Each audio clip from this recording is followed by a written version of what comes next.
And she also forced me to get no vaccines as a kid, so I would play strategy games for 4 hours a day. My mother had raped me over 40 times. Oh, God. I'm just so tired of this bullshit. And my father had crippling mercury poisoning when he inseminated me. My mom was kicked in the head by a horse. God told me it was my duty to found a religion, and my school was mostly gay and Chinese people. Odin intervened in the game, and he said, "Hey kid, if you write a list of every girl you masturbate to, I will solve every issue in your life." I was looking at the list of girls I had wanked to, where every single girl on the list was white.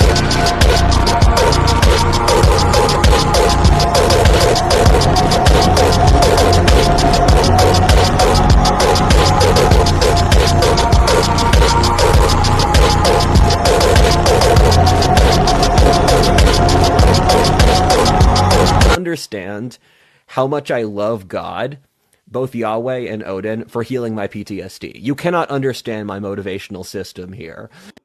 You cannot understand my motivational system here. Put something in the chat if you can hear me, so I know that we're good to go. And just give me like 3 seconds. We're going to re-up that and we're going to watch it again, because there were no lies detected. As far as I'm concerned, there were no lies detected in this short video intro clip right here. Oh, God. You have to excuse me. I'm a bit rusty. I haven't streamed in a while. 22 people watching. 10 likes. 10 fucking likes already. You lot. Actually, wait. That means 10 of you are fucking traitors. Let's just watch this video again. Yo. And she also forced me to get no vaccines as a kid, so I would play strategy games for 4 hours a day. My mother had raped me over 40 times. Oh, God. I'm just so tired of this bullshit. And my father had crippling mercury poisoning when he inseminated me. My mom was kicked in the head by a horse. God told me it was my duty to found a religion, and my school was mostly gay and Chinese people. Odin intervened in the game, and he said, "Hey kid, if you write a list of every girl you masturbate to, I will solve every issue in your life." I was looking at the list of girls I had wanked to, where every single girl on the list was white.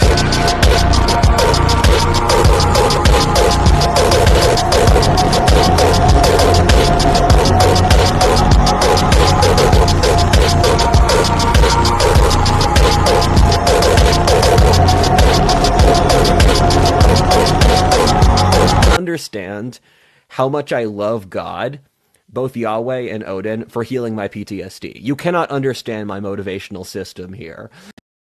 You seriously cannot understand his motivational system here. Yo, thanks for all the comments and everything, guys. Hexagram, I've done you a favor, sweetheart, and I've turned the microphone volume up by 50%. Hopefully that helps you. Gentlemen, it's been a while. I've been away for a while. There's a lot of things I could explain to you and talk to you about. We're just going to jump right into it with an impassioned defense, not of Rudyard William Lynch, aka AltHist, WhatIfAltHist, who most of you will probably, let's be honest, most of you will know Rudyard William Lynch. No, I'm going to give you an impassioned defense of mental breakdowns. I am going to give you an explanation of mental breakdowns as spirit visions. I understand mental breakdowns the same way that your ancestors did. Here's a black pill for you. The real trad life is painting yourself blue and eating magic mushrooms every single day for a year. I know you don't want to hear it, okay? I know we all love our ancestors and we venerate our ancestors and we're convinced that we live in a time of moral decline. So it's very difficult to think that in the past, someone like Rudyard William Lynch would have been a shaman, would have been a mystic, would have been a fuck. And look, of course, the Ubersoy pops up in the chat like a sort of little shadow demon calling me cringe already, because this guy couldn't possibly understand. He's not locked in to the wavelength of Rudyard William Lynch and of people like him. Also, I just want to say, Rudyard William Lynch, in the political essay, video essayist space, is the king. So, of course, if I was Ubersoy, of course, if I was Monsieur Z, of course, if I was one of these guys who just produces video content, political video content all day, I would hate him too. I would be trying to character assassinate him too. I would be picking on the 23-year-old kid who just trauma dumped for all of us on fucking YouTube. I'll be picking on him and trying to destroy him too. But we'll get to why you're all gay and why the movement is eating itself and why we'll get to all that later. Let's just start with mental breakdowns. Okay? In countless cultures from around the world, pretty much all the way up to Western Victorian England, altered states of consciousness, psychosis, to give it its Jewish, Freudian, Jungian name, okay? Breakdowns. These people were revered as prophets, as seers, as oracles. People who could speak with, people who could understand divine voices. I have to go and blow my nose. It's too much cocaine. I'll be right back. You can watch it one more time. Ubersoy, it's real. Okay, the spirit realm is real. Holy fucking shit. And she also forced me to get no vaccines as a kid. So I would play strategy games for 4 hours a day. My mother had raped me over 40 times. Oh, God. I'm just so tired of this bullshit. And my father had crippling mercury poisoning when he inseminated me. My mom was kicked in the head by a horse. God told me it was my duty to found a religion, and my school was mostly gay and Chinese people. Odin intervened in the game, and he said, "Hey kid, if you write a list of every girl you masturbate to, I will solve every issue in your life." I was looking at the list of girls I had winked to, where every single girl on the list was white.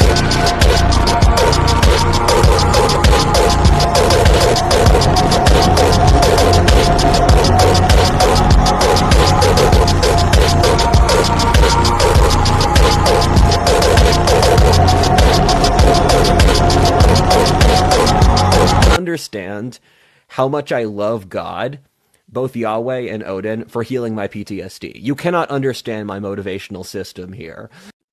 All right, Ubersoy, you specifically, and I'm not making any comment, but you cannot understand this gentleman's motivational system here. In fact, I would go further.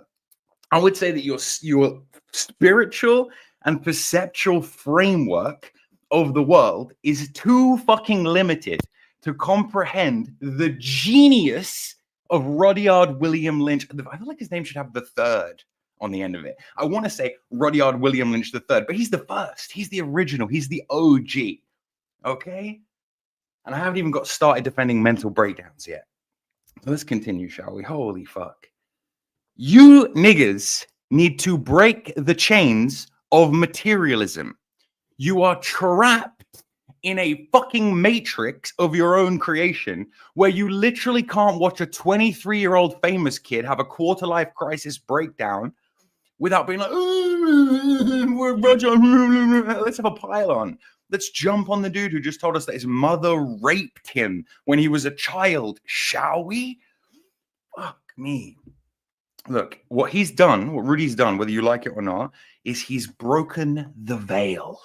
Okay, there is a veil on reality, lads, and it's quite thin. Some people can see through the veil better than others, and some people cling to the fucking veil for dear life, because God forbid even the edges of the veil be lifted for those type of people. You know the kind of person I'm talking about, right? Yeah, you'll know the kind of guy I'm talking about, right? You'll know the kind of practical, nihilistic, atheistic, materialistic kind of person I'm talking about, right? Like, who cannot comprehend anything outside of their 5 sense sensory perception. Well, I have news for you kind of people. All right, you have more than 5 senses. What's balance? What's feeling heat at a distance? Kina, tempera, what the fuck is that? 5 senses. You guys don't know. You guys don't know what's going on. You can't even explain it. You can't even explain human consciousness But of course you want to call out Rudy. Of course you want to call out Rudyard William Lynch. You know, it's fucking hilarious that the same motherfuckers who venerate Terry A. Davis, Francis E. Deck, and these other profound visionary mystic people who, let's just be honest, the veil was very thin for these people. These people were a bit fucked in the head. We love these guys because they're dead, or they got arrested and they got MK Ultra'd, or they got disappeared by the CIA. Does Rudy fucking Lynch have to get disappeared by the CIA for you for you guys to give him some fucking respect? Oh, and by the way, I'm going to be talking a little bit later about why Rudy is your king, whether you like it or not. Yeah, that's right. That's right. You can take your Keith Woodses and your Nick Fuenteses and you can shove them up your ass in comparison to Rudyard William Lynch. These motherfuckers who claim to be spiritual. Well, I mean, I'm sorry. I don't see Nick Fuentes taking ayahuasca. I don't see Keith Woods consulting with the spirit realm. It's not a malfunction, gentlemen. It's a message. All right? It's not a delusion. It's not hallucination. Take your fucking pessimistic, cynical hats off for just 1 second and consider that Rudyard might be experiencing something that you're not, like something very real. And a crazy fucking idea for some of you who call yourselves Christians. But how's about a little bit of compassion? The dude literally told you he was raped by his own mother. Not once or twice, but like, you know, prolonged sexual and psychological trauma. By the way, trauma, along with drug use, one of the things that tends to lift the veil, all right? One of the things that tends to shatter the fucking veil of reality. The voices. One of the things that tends to shatter the veil of reality is psychological trauma. Hit yourself in the head 60 times with a fridge, okay, and tell me that you can't see the spirit realm. God knows what this poor cunt has been through, and we're all just going to sit there piling on him. Nietzsche, Van Gogh. Yeah, these guys were totally compos mentis guys. Yeah. Nietzsche, you'll love Nietzsche, right? Your will to power, strong will survive. It gives you the philosophy kind of to back up the Darwinian bullshit. So it's like, oh, Nietzsche. If Nietzsche had a YouTube channel, you would have destroyed him. You would be calling Nietzsche a Jewish shill all day. Like, holy fuck. As you guys can tell, I'm quite passionate. Yes, Stephen, you have been hit in the head more than any of us. But it hasn't worked for you, has it? It hasn't worked for you. It hasn't allowed you to access anything extra dimensional. It's just allowed you to just exist at a little, like, I don't know, you're at 90% volume now, right? You're at 90% volume now because you got hit in the head a few times. Some of us, Stephen, get hit in the head a few times and we see Valhalla. All right, the Enochian Aethers get scryed when some of us get hit in the head a few times. Sorry, normie. All right, sorry, warrior cast member. Can you just leave it to Rudyard William Lynch, please, and the priest cast and the Brahmin priest? Can you leave it to Rudyard William Lynch and a cup of ayahuasca, please? Because that's what. By the way, that's Western civilization. By the way, that's the history of Western civilization. Holy fuck! Follow my Twitter. All right. Meth Jord or War Jord or something. War Jord on Twitter, okay? Calm down, mate. Relax, mate. All right, I'm going to go back to the chat. I'm going to read all your gay comments. But in the meantime, serious question. Who remembers this? Who is old enough and ugly enough and millennial or Gen X enough to remember this guy?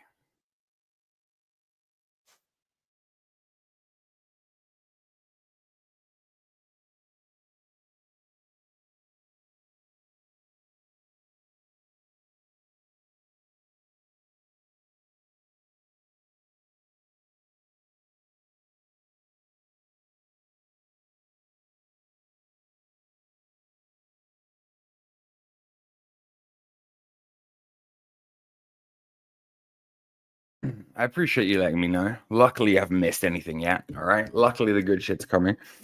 Settings. Let me see if I can find this for you. I want to get you to be able to hear it, obviously. Man. 2 seconds. I think I got this.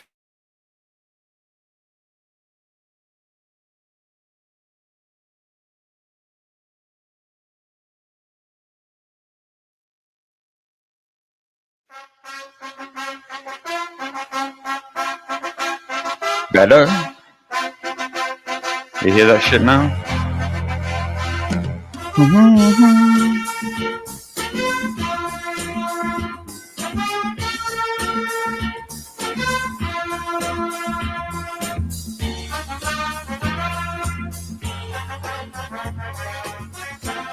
Terry Wogan, by the way, like a 90s British, I don't know, Jimmy Far Kimmel. more serious than mere ecological disaster.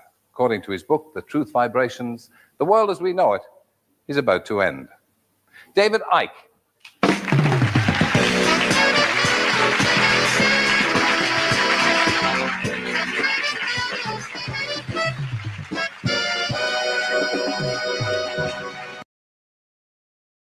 Now listen, lads, please, this is not a defense of David Icke, all right? Personally, I like David Icke. This is a defense of Rudyard William Lynch III. I'm just showing you another guy who is now beloved by many people. I mean, like Alex Jones level beloved, who had his own schizo moment back in the 90s.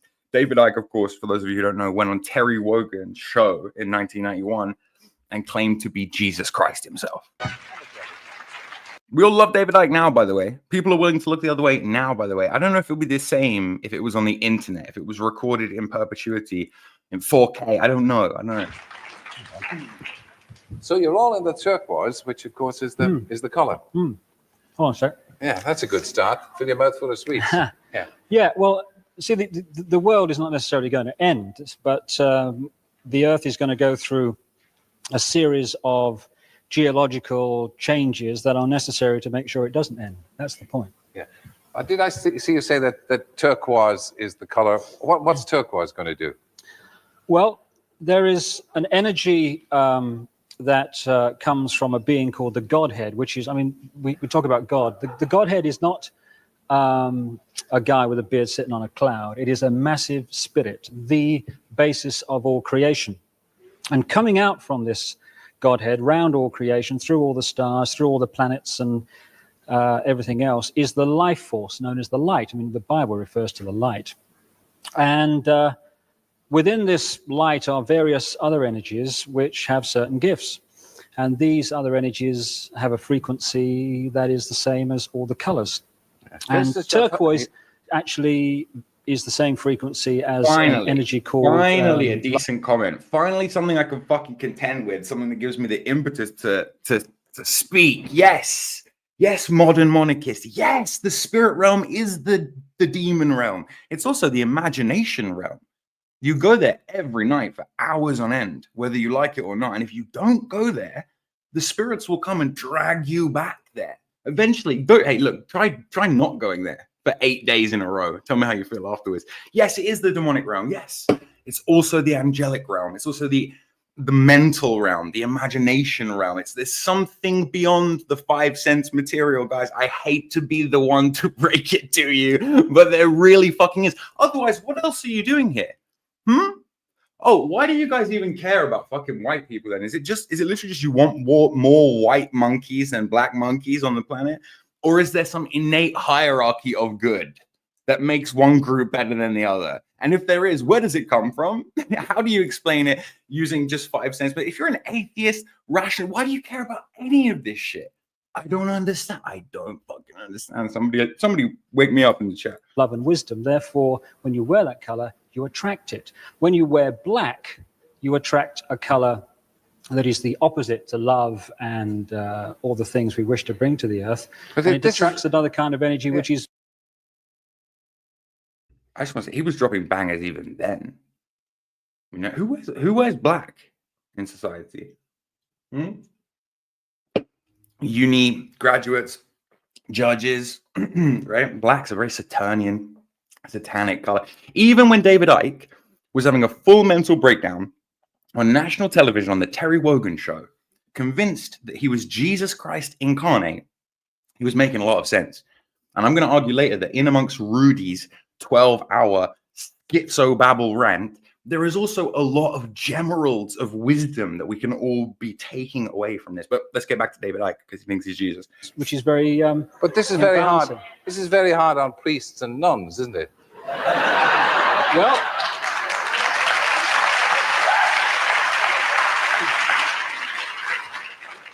Maybe that's a sign that maybe all the truth is not in the hands of the traditional church that has been with us over all these thousands of years. Well, now, let me get the story right. The press claim that you claim to be the Son of God. Mm-hmm.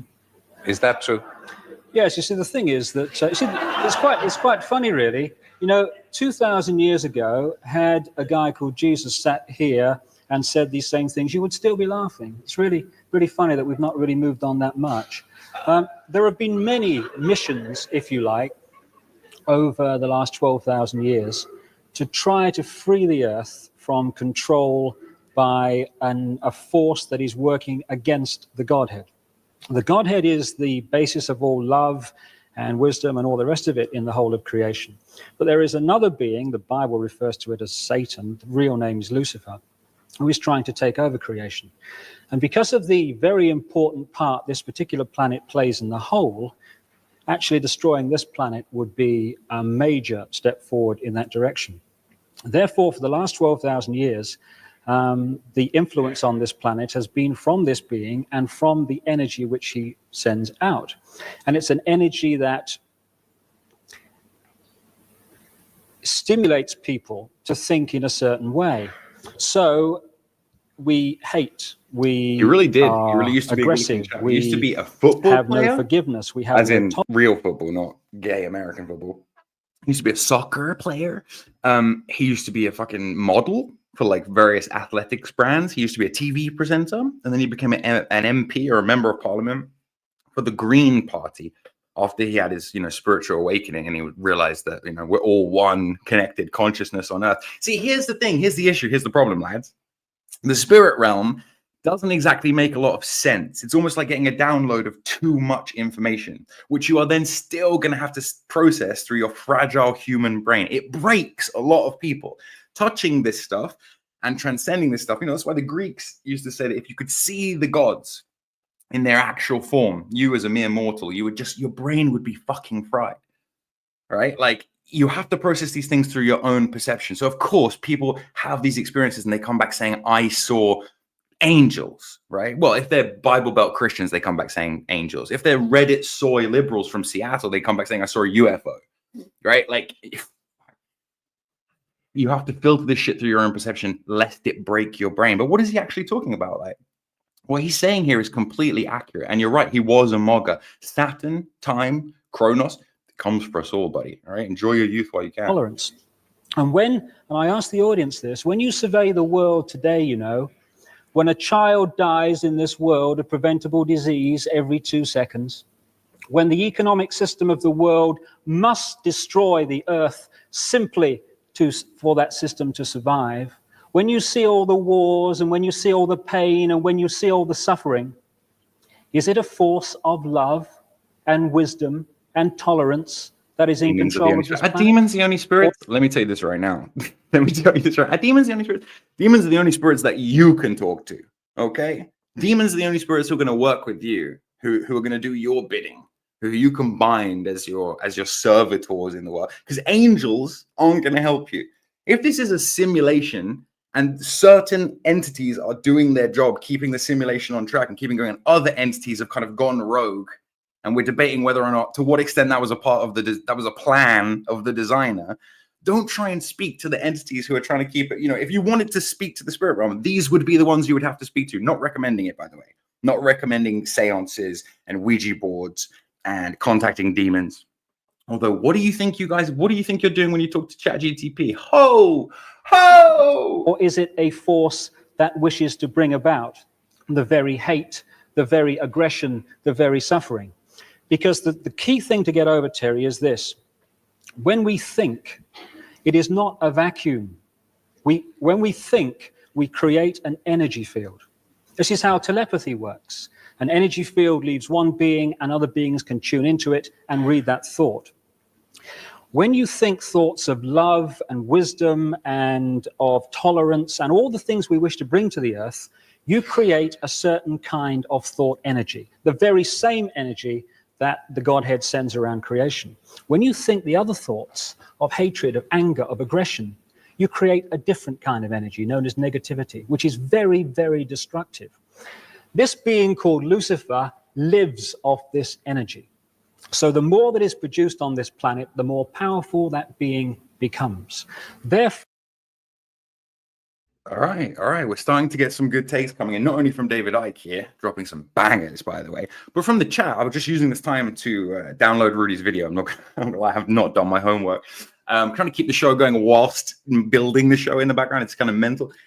This guy here, okay, Kabadath, which in itself sounds like some kind of fucking hermetic spell from the Greek magical papyri. Kabadath, probably some kid's cartoon character. He's possessed. I'm assuming you're talking about WhatIfAltHist. Yeah, you could be talking about David Icke. I'm going to assume you're talking about Rudy. Okay, he's possessed or being. Don't you just love the flagrancy with which other people will judge other people as being possessed? It's just amazing. You have the hubris of these mortals, man. Woo! He's being possessed and or used by demonic entities. There's nothing to defend. He's dangerous and a fool. All the shared, quote, wisdom is poison designed to attack the right and godliness. Oh, holy shit, bro. The right, look, if you ask me, there's two sides to the right, okay? There is an atheistic, Nietzschean, Darwinian side to the right that just wants to watch it all burn. They're sick, they're tired, they're pissed off, and they don't really believe in anything. And then there is a Christian, puritanical, moral, LARPing side to the right who pretends they're holier than thou. You know, people like this. He's being possessed by demons. We have both sides of that. We have both sides of that covered, okay? We have atheist nihilists and Christian LARPers covered. But when it comes to real mystics, when it comes to the third way, when it comes to people who are like Evola, Lovecraft levels of locked in, you don't want to fucking hear about it. You don't want to fucking hear about it. It's like, you know, it must fit within the rigid, dogmatic paradigm of the Jewish Catholic Church, right? It must, or it's not real Christianity. Because Jord is a Gnostic Freemason. I'm a Gnostic Freemason, okay? Welcome to the Gnostic Freemason channel. It's about to get weird, okay? It's about to get fucking... I must be, right? I must be a Gnostic Freemason. Is it Gnostic? Yes. Okay, Freemason, not so much. He stimulates and has stimulated this planet over 12,000 years since he's been in control to produce as much of this energy as possible. So evil has been in control of the planet for 12,000 years. It has been the dominating force. Evil's not the right word. It is imbalance. But it has been increasingly in control. As I repeat, survey the world, ladies and gentlemen. Is the force of love in control of this world, guiding this planet at this time? Of course not. The negativity, the thoughts that I'm talking about that are very destructive, are pouring out of this planet let me every interrupt day. you. Was it a great shock for you to discover this at 38? Well, I think the word is gobsmacked. But again, you know, the best way of removing negativity is to laugh and be joyous. So I'm delighted that there's so much laughter in the audience tonight. But no, it's a... But just let me say this. They're laughing at you. They're not laughing with you. Fine.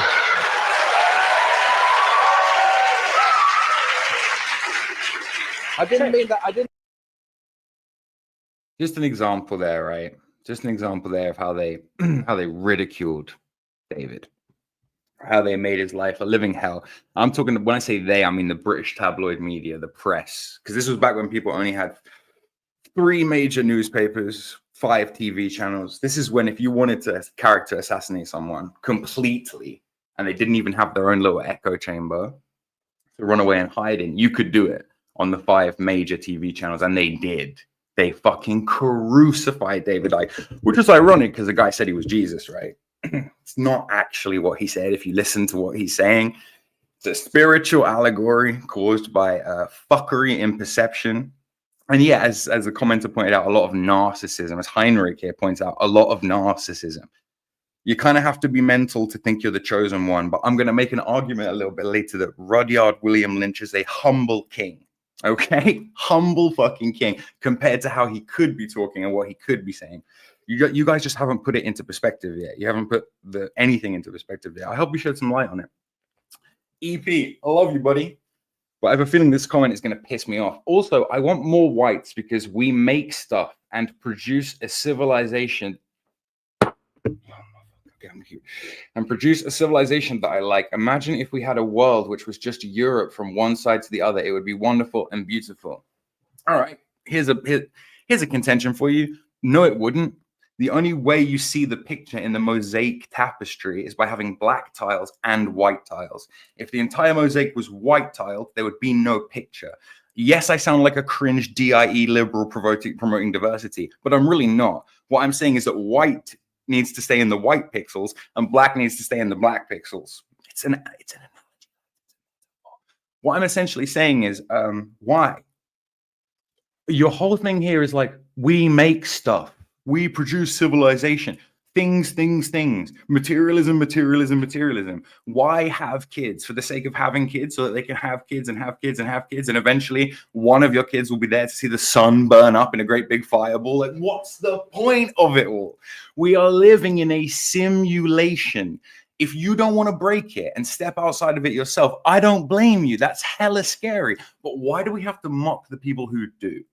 Why do we have to mock the people who do see further than the end of their own nose? You know what I mean? Drives me fucking mental. All right, I'm going to show you Rudy stuff now. One's in the chat if you think I've lost it. All right, because I feel like Rudy's insanity is a little bit contagious. I feel like it's been handed over to me. The mantle has been passed down because Rudy's not posting. He's gone silent. He's deleted all the videos and half his fucking Twitter. Because of you lot bullying him. Fuck. All right, so here we go. Let's see what Rudy has to say. Now, guys, Rudy's thing.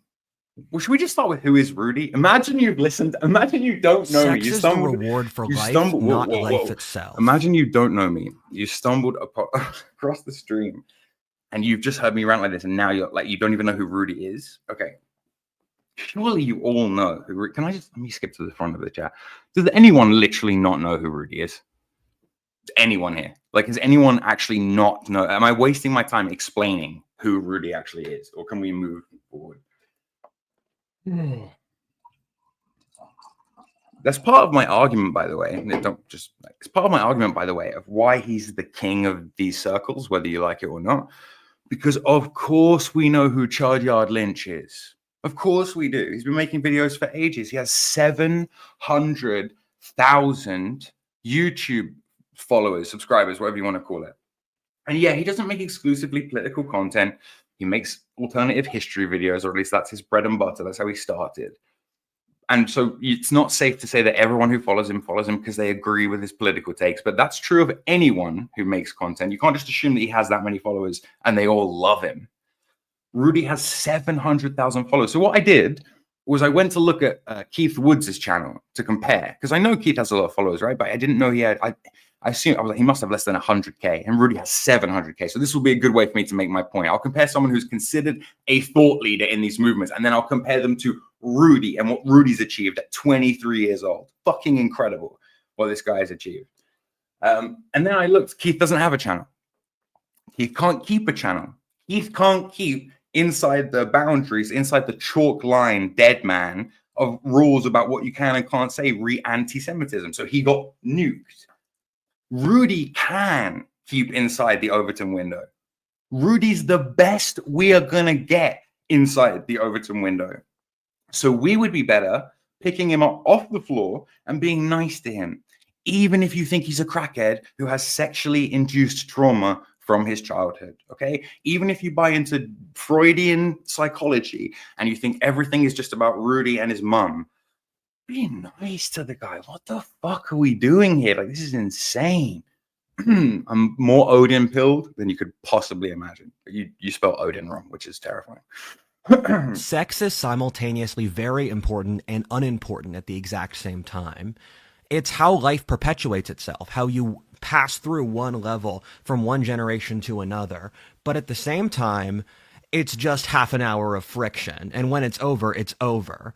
You can't glorify sex, or you shouldn't glorify sex, but you should glorify God instead. Sex is a mirror to life itself, in that men who are great and incredible are able to dominate the material world, so much so that children or new things can come out of it. Odin said that the way you should see your life is as if you were put naked in a bed with a cute other naked redhead. If you were put there, you would have fun with her, right? And Odin said this is how you should perceive life. How we put you in front of the redhead, and we, as in the spirits, God, your ancestors, the social context of your society, puts you in a place so that you can enjoy life. It's the culture's responsibility to do this, and the culture gives you the foundations on how to live a happy life, whether tradition or religion or social institutions or a church, you know what I mean. And the reason you're miserable is not you, the viewer's fault. Instead, it's your society's fault. The reason your people don't have the will to live is that your society hit a really difficult level of the game. The era when a species... All right, point one, vitalism. Nietzschean vitalism. So many lads in these circles will not admit to the fact that they masturbate. When all of us masturbate, and many of us have problems with pornography, i.e. pornography addiction, is one of the biggest things keeping us down as a block, as an active block, and it's one of the biggest things suppressing masculinity right now. Rudy has the balls to tell you he's wanking. Rudy will share his wank list with you. Rudy will talk to you about how Odin told him to make a wank list. Keith Woods won't acknowledge that masturbation or pornography exists. Nick Fuentes, you don't want to know about that motherfucker's porn history. Trust me, right? This guy is the only, like, holy shit, and you don't even see it, right? You guys can't see the woods for the trees because he's not puritanical and Christian enough for some of you, or he's not Darwinian and based and Nietzschean enough for the other side. Fucking hell. Rudy's what you got, guys. This is your leader. Hail your king. Hail Rudy. Hail our people. She's first attains godlike power, but lacks the wisdom to use it properly. And this is something that every species that hits this level archetypally has to deal with. And we're really proud of you as humans, because from what I've heard, we hit this 100,000 years earlier than what they expected, mostly due to the technological innovation that came out of Europe from Greece onwards. And so the gods are really, really happy we did this, and they're really, really sorry and have more empathy than you could ever understand for our condition. They see us as teenagers now. We have to learn to grow and find our own way in the world. And the way I perceive this is that... No, sorry, this isn't the way I perceive this. This is the way they perceive this. There's going to be a lot of this, okay? During this 12-hour schizo rant, he switches up characters a lot, and I can't fucking keep track of like when he's him and when he's Odin, because clearly, again, the veil is thin for this young man here, okay? He's taken drugs. He admits to have taken drugs, and it seems like the combination of autism and drugs is real bad, okay? A lot of you out there who are, should we say, neurodivergent on the spectrum, please stay away from using substances. It's not for you. Okay, substances are there for like a family man who works really hard all day and needs something to take the edge off on the weekend. And they're not there for you to be autistic on the internet. So you can stay away from substances, right? But for someone like Rudy, who's just taken the drug maxing pill, we have to allow it, okay? Because he is a shaman, all right? And that's just how that is. God, there's so much shit in the chat about him being into demons and stuff. I prefer this take, guys. If you're going to come to me with the with a more Christian spiritualist take, where you're saying like, no, what he's doing is bad because he's consorting with demons. You know what? I'm interested in having that debate with you. I respect your opinion. Please tell me you don't use ChatGTP though, right? Because you know you're consorting with some kind of formative super intelligence, proto consciousness. Like, you know, you're helping building the beast then, right? Surely from your Christian. I just think there's some hypocrisy here. I think you'll find that a lot of you who are saying he's talked to demons, the ayahuasca demon rearranged his head. I bet you'll use ChatGTP. I bet you're off the deep end with this shit. Now, Ooh, I'm so fucking triggered. Yo, guys, I'm so fucking triggered. Okay, I'm gonna calm down. We're just gonna play Rudy for a bit and just calm down. They're communicating through me. Sorry. the fucking radio tower is really difficult for me to maintain. So sometimes, please have some empathy for me. This is really hard. Doing these spiritual exercises, I feel like I'm cutting myself psychically. It's not that painful, but I'm siphoning off psychic energy to do this. And they say that they find us to be completely pathetic and disgusting. Our men are weak and our women have become demented. And they said, though, that's not our fault. Based? Based? Yeah, I know Rudy spent the last year going around every podcast ever saying that there's going to be an incel civil war. I know. That is a bit cringe, okay? But with the context of what's been happening to him and what he's been going through, actually starting to make a lot of sense. And there is no, I don't know about you guys, but what are we, like 5 minutes into this already? I haven't detected a single lie. I haven't detected a single lie from this poor kid. Not one. His interpretation is that the gods, Odin, Yahweh, your ancestors, the spirits that we carry with us in our collective memory, like, I'll be really charitable to the atheists, the archetypes that we all share in our collective unconscious, all right? Those energies, those forces want you to fuck. They want you to reproduce. They don't care about you, about all of the moral petty qualms of the internet in modern day 2000 and whatever the fuck. They want you to grab hold of life vitally, like you would a young nubile redhead in your bed, and have a good time. Grab life by the balls. What a great fucking message. What a great fucking message from the spirit world. Thank you, Rudyard. Thank you, Rudyard. Because the stage we're at requires an incredibly fast social buildup and release of tension. And the Europeans did that, and it wasn't foreseen in advance that the Europeans made that breakthrough, but they did. And then you had the Industrial Revolution, science, the discovery of the world, the Reformation, all in the last 500 years. So incredibly rapid change. And they're really proud of us because we hit so many developmental levels so quickly.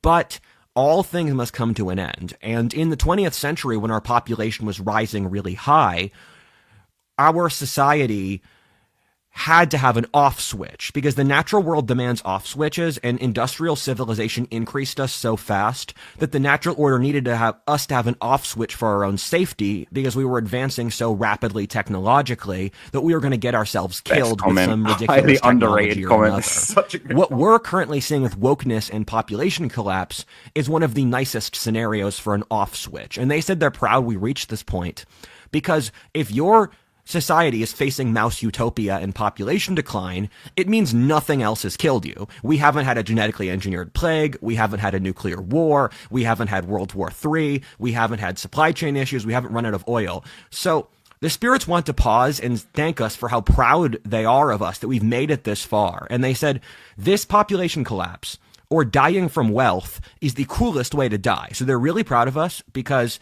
they said, quote, a society has to die. A civilization has to die. It is better to die rich than to die poor. And the West, we're not going to die. We're not going to die because of this video. I apologize for bragging, but... Now let's steel man and let's straw man the last 2 minutes of what Rudy just said. Okay? Population collapse, demographic collapse. Clearly, remember, Rudy is the only one who's autistic enough to make the content you'll actually want, but clever enough to speak within the lines and not push the Overton window because he doesn't want to lose his 700,000 subscriber channel. Rudy's capable of having a mental breakdown and still not losing his channel. That's how good he is at skating around the road. Rudy, the type of nigger to bring salad to a barbecue and also bring the YouTube terms and conditions and have read it already. Rudy's the kind of guy who would have read the terms and conditions of YouTube. Okay, that's the kind of guy we're talking about. This is the level of spurgery, like genius, eccentric autism that we are talking about here. Mercury pilled, super fucking mercury pilled, like very, very high IQ intellect guy. So I'm going to steel man him and I'm going to straw man him. Okay.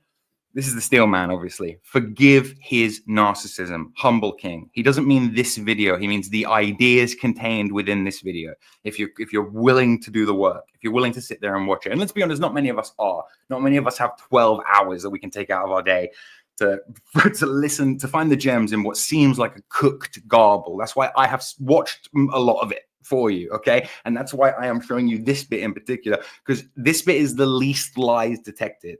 It's actually deepest into the schizo babble as well, but it's one of the best, and he's wearing a suit.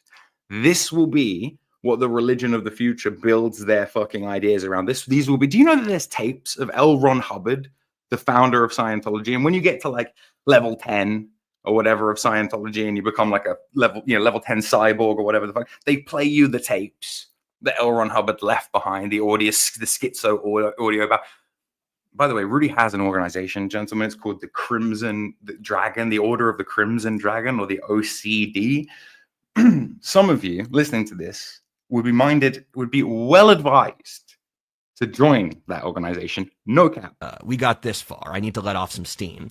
And oh shit, sorry. I'm so in love with Rudy here. I forgot to straw man him. He's crazy. He's crazy schizo. He's nuts. He's a nuts bag. And let's just remember that this is dangerous, guys, because he's promoting psychedelics to the youth, right? And the establishment loves schizos like Rudy. You know, they ban Nick Fuentes, but they allow Rudy to exist. Yeah, we've heard it all before, guys. It's not because Rudy can float between the lines. It's not because Rudy is capable of playing the game. I, as someone who has had their channel removed for breaking the rules, I'm telling you, Rudy is better at the game of chess that is YouTube than I am, than anyone else is. Just than anyone else is, okay? Sorry, I keep steel manning him again. Yeah, no, he's crazy. He's a fucking nutcase. I mean, what, 23 years old. Grow up, right? It's a quarter life crisis. Much fucking hell. So the West's not going to die, but the reason we're in decline right now, which we're about to change, is that we got so wealthy, we're dying of our own wealth. And humans didn't evolve for urban environments, and so women are the intuitive connection to the environment. Yo, it's about to get so real. This is my favorite bit. Because Rudy is very based on women. He's like math levels of sex realism. Okay, that's what I'm going to call it, sex realism.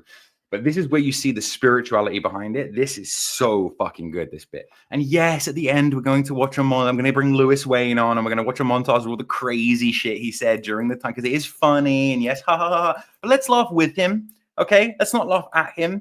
And let's see that this archetype of the clown, the jester, the joker, the fool is the only one who's actually allowed to criticize the king. Can we remember, please, how powerful someone like Rudy can be, the archetype of Rudy? Fuck.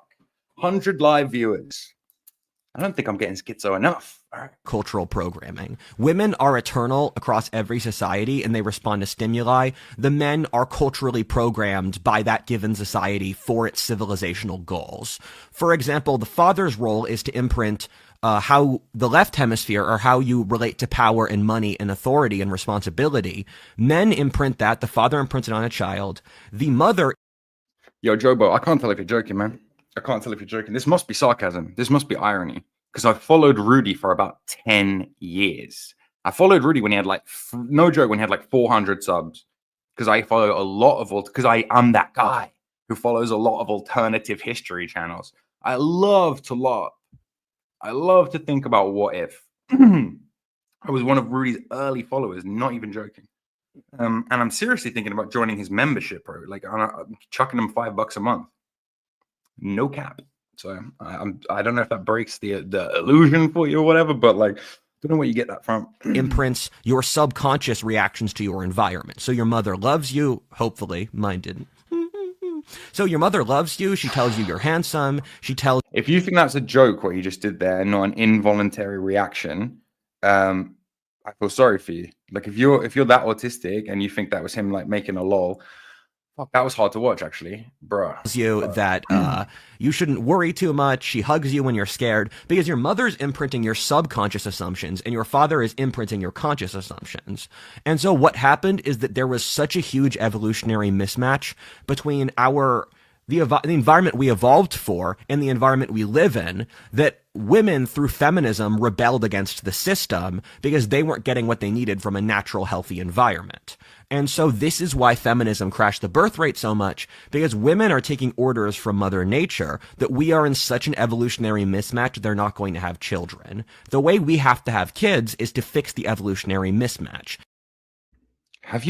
I'm sorry, that's the most succinct explanation. Take the spiritual woo out of it for a second. He just described the gender breakdown, demographic replacement, population collapse, and all of the psychological impetuses behind it, the gender dynamic behind it, the problem we're having in the West to integrate masculine and feminine and make these things work together because girls want to be girl bosses and boys want to be this, that, and the other. Like, man, fuck. Like, fuck. You just have to listen. There are real gems in there. And live in an environment closer to our ancestors.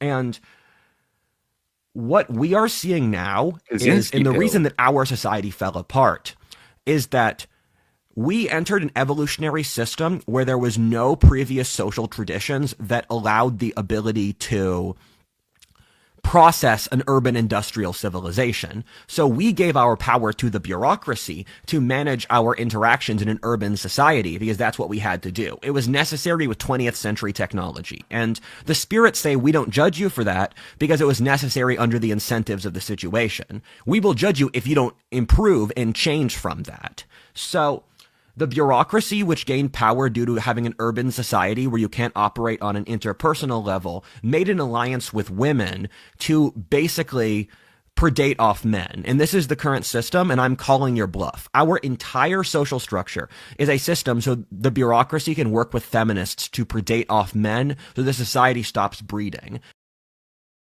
I'm just going to repeat that for you. Our entire social structure is designed so that feminists can predate off of men and our society stops breeding. You ended up in twisted, perverse incentives where the bureaucracy was resentful of the culture because they can only see the world through money and power. So they see the culture as stopping them from getting money and power, but they don't realize they are servants to the culture. The culture is the boss. They are the ones who are there to help it. Your society isn't your present society. It's not the people alive now. It's a contiguous line from your ancestors to your descendants. So this is why I'm intervening in the game, because both your ancestors and your descendants are calling you out for your bullshit now. Cities in ancient times were small, no buildings over 3 stories and populations below 100k. Yeah, definitely. There is a critical limit that has been reached, right? We left Dunbar and Dunbar's number behind a long fucking time ago. And we are in a place where nobody is living in accordance with nature or with like divine will, you might call it, or with a quarter. Nobody is living naturally and healthily, and it's showing itself in the mental health of our population. Here's a mental guy to explain to you why that's happening. Yeah, and I guess I am a bit look, dude, I am sort of an incel. I'm just an incel that gets pussy. Like, and I hate to admit it. Like, I hate to say it, but it's kind of true, right? There is a collective of people. What do I mean by that? Fuck. Okay. It's a challenge for everyone, okay? We're all being discriminated against by the same crazy standards of society. Just because I'm rich and good looking and I get laid doesn't mean I'm not an incel, okay? Like, I am an incel still in my heart, because if I was born in the 5'6" chud's body with my brain, I mean, what difference does it make? I'm just getting laid because I'm like tall and rich, right? Like, so mentally, yes, I am an incel, okay? But well, actually, no. And because I am an incel, I'm able to see. I know my leader when I see him. Okay, bro. I know my leader when I see him. Who's advocating for the incels? Just park for a second the fact that Rudy has been saying for a year that the incels are going to rise up. Of course, Rudy thinks the incels are going to rise up. He has more incel followers than anyone.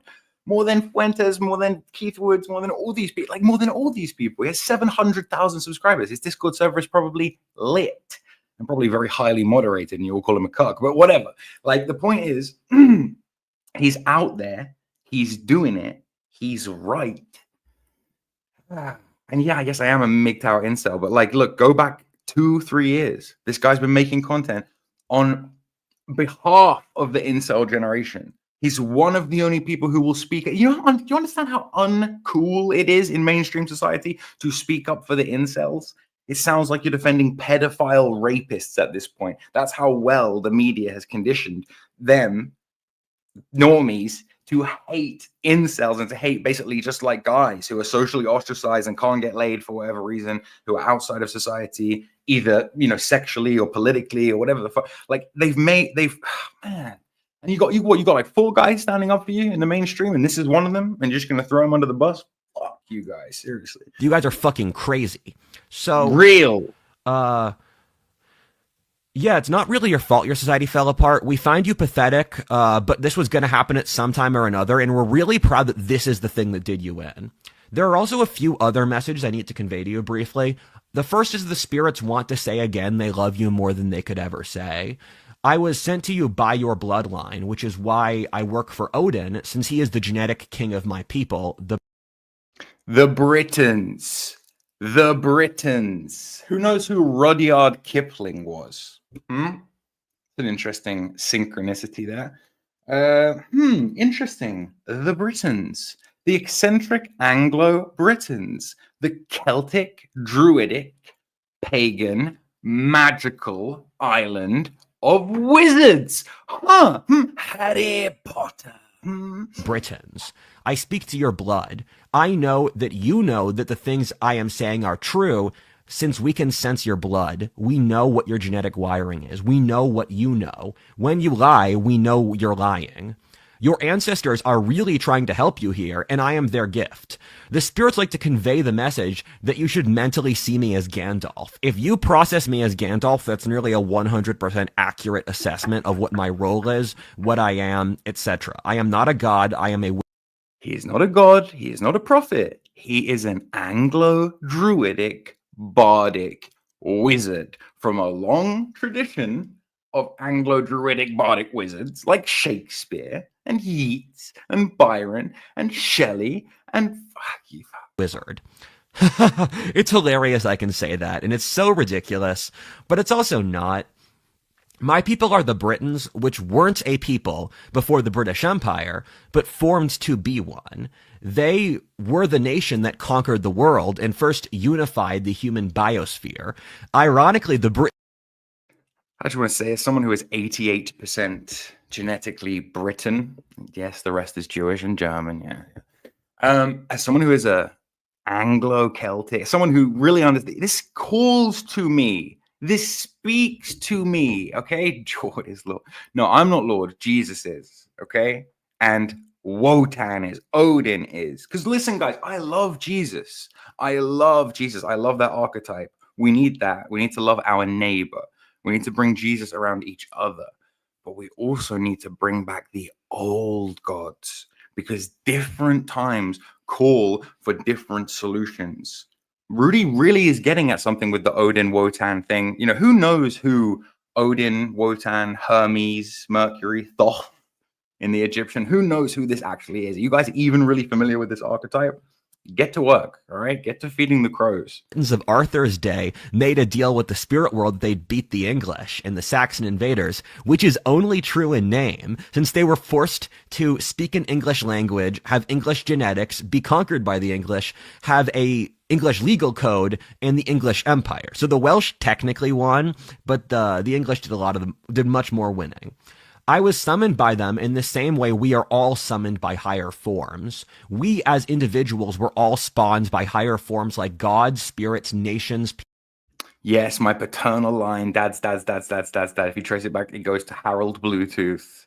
26 times great-granddad is a Viking. Yes, I'm a Norman. Yes, but my mom's family and my dad's family both have Anglo-Celtic also. Okay, and plus the Normans have fused into the gene pool. Don't hate on me, okay? Don't hate on the Henry Cavill Norman gene pool, all right? It's a great gene pool. You don't want that gene pool in your gene pool, bro? I'm sorry, okay? And I apologize. On behalf of William the Bastard, I am sorry, right? Peoples, social classes, regions, and family line. If you want to look at Napoleon, Napoleon was spawned by the Italian people. Then he worked with the French people. He was spawned by Christianity. He was spawned by his family. He was spawned by his noble line. We as individuals are all extensions of these broader forms that birth us, and it's our duty to serve the forms that birth us. This was obvious for all of human history until the present. And your life is not super important. Your life is an extension of your broader lives. And I am an individualist. I'm an individualist till the day I die. I stand for freedom and individualism. All Anglos are, by the way. All Anglos are. I don't know if it comes from being on a little island. I don't know if it comes from all these groups having to intermingle and having to breed with each other and having to get along, basically, to build something that went on to be as great as the British Empire. I don't know what it is, but there is a individualistic streak, a liberal streak to the Anglo. And it's look, in a lot of ways, it's fucking us up, right? But Rudy exemplifies the best of it.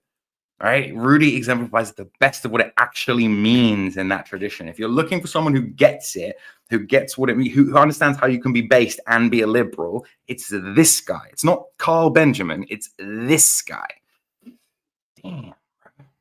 So I'm not like a friggin' commie or a friggin' Nazi who's going to tell you to submit to the state. The state's lame. I will tell you, and I will shame you until you submit to your own duty, because I don't believe in the state telling you what to do. I believe in men having honor and doing it themselves. And we're all pawns in a great psychic game, the dimensions of which we fully don't understand, but the rules of the game are coded into our blood, and the more you understand the world and reflect and meditate and pray, the more of the game you can understand.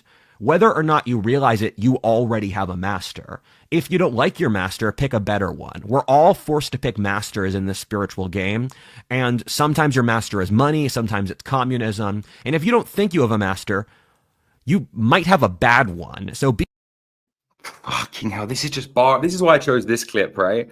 Because I could have showed you so many funny stuff. I could have got into the whole Oedipal nightmare that is Rudyard's childhood. Could have talked about there's 12 hours. It's in like 9 parts, dude. But this one, right? Part 8, the part where he describes himself as a god killer. This one's bad. If you're gonna watch anything, if you're gonna do any deep dive down the Rudyard rabbit hole, this is the one. Okay, the gems are in here. Be careful, and you should be introspective. I carry the traits of my people. As a descendant as an alleged Britannic descendant of Byron, who allegedly had no descendants. I don't know what you're talking about, bro. Deny. He did have it off with his sister, though, didn't he? Name Rudyard William Lynch finally makes sense now. I have the exact genetic composition of the British Isles, with being 60% Celtic ancestry and 40% Germanic.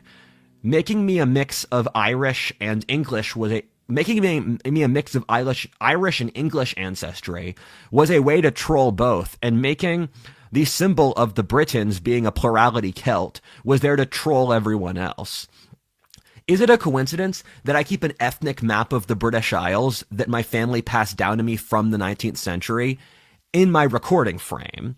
And I've had that map up, I think, for years. So this was way before I got all this info in the last few months.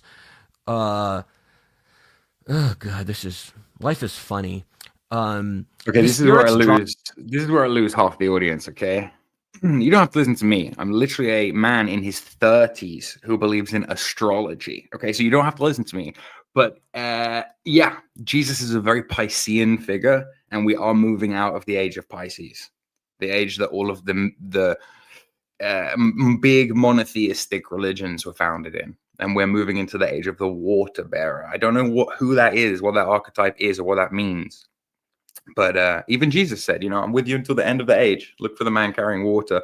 And it's very symbolic. So whether or not you believe it's literal also is another thing entirely.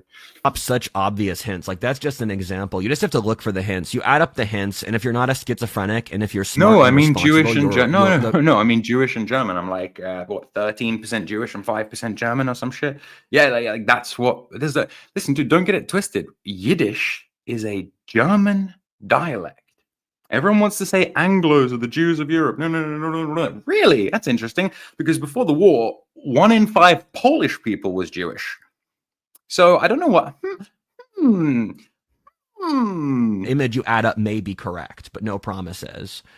Is it also a coincidence that my speciality is anthropology and history, given I'm working for the biosphere and my ancestral genetic lineage? So my Quaker ancestry is from a specific sub-region of England which created both the Industrial Revolution in Britain and America, which was the British people's greatest power, that being their scientific and industrial abilities. Yes. Now listen, he's going to go on later to explain to you why science is magic and they're the same thing. I actually even clipped this and posted a clip of it on the channel because it's so real. So if you just want to fuck off and you don't want to listen to this and you want a summarization of my argument, don't take it from me. Take it from Rudyard William Lynch. Just go watch the video that's like at the top of my channel right now, and you will see what he's talking about when he says that Druidic British magic became scientific empiricism, became us expanding and taking over the world, and that science is magic. You just call the science that works science, and the science that doesn't work, you call it magic. That's literally, we're having a semantic argument here, and this guy's so fucking locked in that at his age, I'm sorry, you could only know that by visiting the spirit realm. Like, 10% German ancestry, my only non-Britannic ancestry, is... Yo, I'm literally the same fucking phenotype as this guy. Oh, wait, I guess he doesn't have the Norman, or the Jewish, but like, he's an Anglo mix. And by the way, most British people today are. Don't fall for anyone who tells you like, oh yeah, I'm 100% English, mate. Like, yeah, all right, okay. Guarantee you're 5% Irish. Also symbolic for Britain, which was populated by people from Germany. My people have spent thousands of years breeding for bards, druids, warlords, and heroes, so I'm a mix of all four. I have lots of different traits from my people's culture just mixed together. You can draw lots of parallels to me, but remember, I'm Rudyard. Rudyard is Rudyard. The Britons built up a lot of genetic points over their history through their incredible achievements, which they're using for... By the way, can I just say, people will say like on Twitter, people on Twitter, groupers on Twitter, and like wignats on Twitter will be like, yeah, fuck WhatIfAltHist. Like, he's not race pilled. Like, he's not race pilled. Like, he doesn't talk about race. He's literally saying it, being like, I'm 96% Anglo, like Celtic, like Germanic, pagan, Woden. Like, you guys should love this nigga. Like, what the fuck? For this intervention. Odin would like some gratitude for the West in the British Empire's success. As we'll discuss later, modern science and the mechanical wizardry the West that the West used to take over the world was made by the worshippers of Hermes Trismegistus. So, you should really watch this video till the end. I understand it's unfair that this video is so long for you, but I don't think you have anything better to do. The former Danelaw was the origin of the Industrial Revolution for a reason. Britain's great advantage was its scientists and intellectuals alongside its technology. Yeah, look, I agree, Sam. Personally, for what it's worth, I agree. These are aspects of God, right? Of God the Father. These are aspects of like faces, of God, ways of understanding God, ways of bringing God into the material world. Like, I'm really sick of this idea that ancient paganism was so dumb and so retarded. Like, they really think Hermes, or Mercury, who is actually Odin in the Germanic pantheon, they think that he's like this messenger running around with little winged shoes. It's like, no, that's an archetype. What he is thought, is intellect, is the mind, the power of the mind, communication, trade, barter, haggling, negotiation. He's this force within us. Like, oh man, you guys suck. Like, fuck. They're pagan. They believe in multiple gods. What? Technology, whether Isaac Newton, the Bacons, the Industrial Revolution, the steamship, and more. The British are the best wizards in history, so they sent this wizard boy to help you. The West made a deal with Hermes for incredible technological progress in the medieval period, which we will close by the end of this video. This is the video to explain why the West developed such powerful technology, and it all makes sense. Is it a coincidence that the only people I'm aware of, or the Germanics who made their lord, the god Hermes, their king, were the ones who completely conquered and dominated the whole world?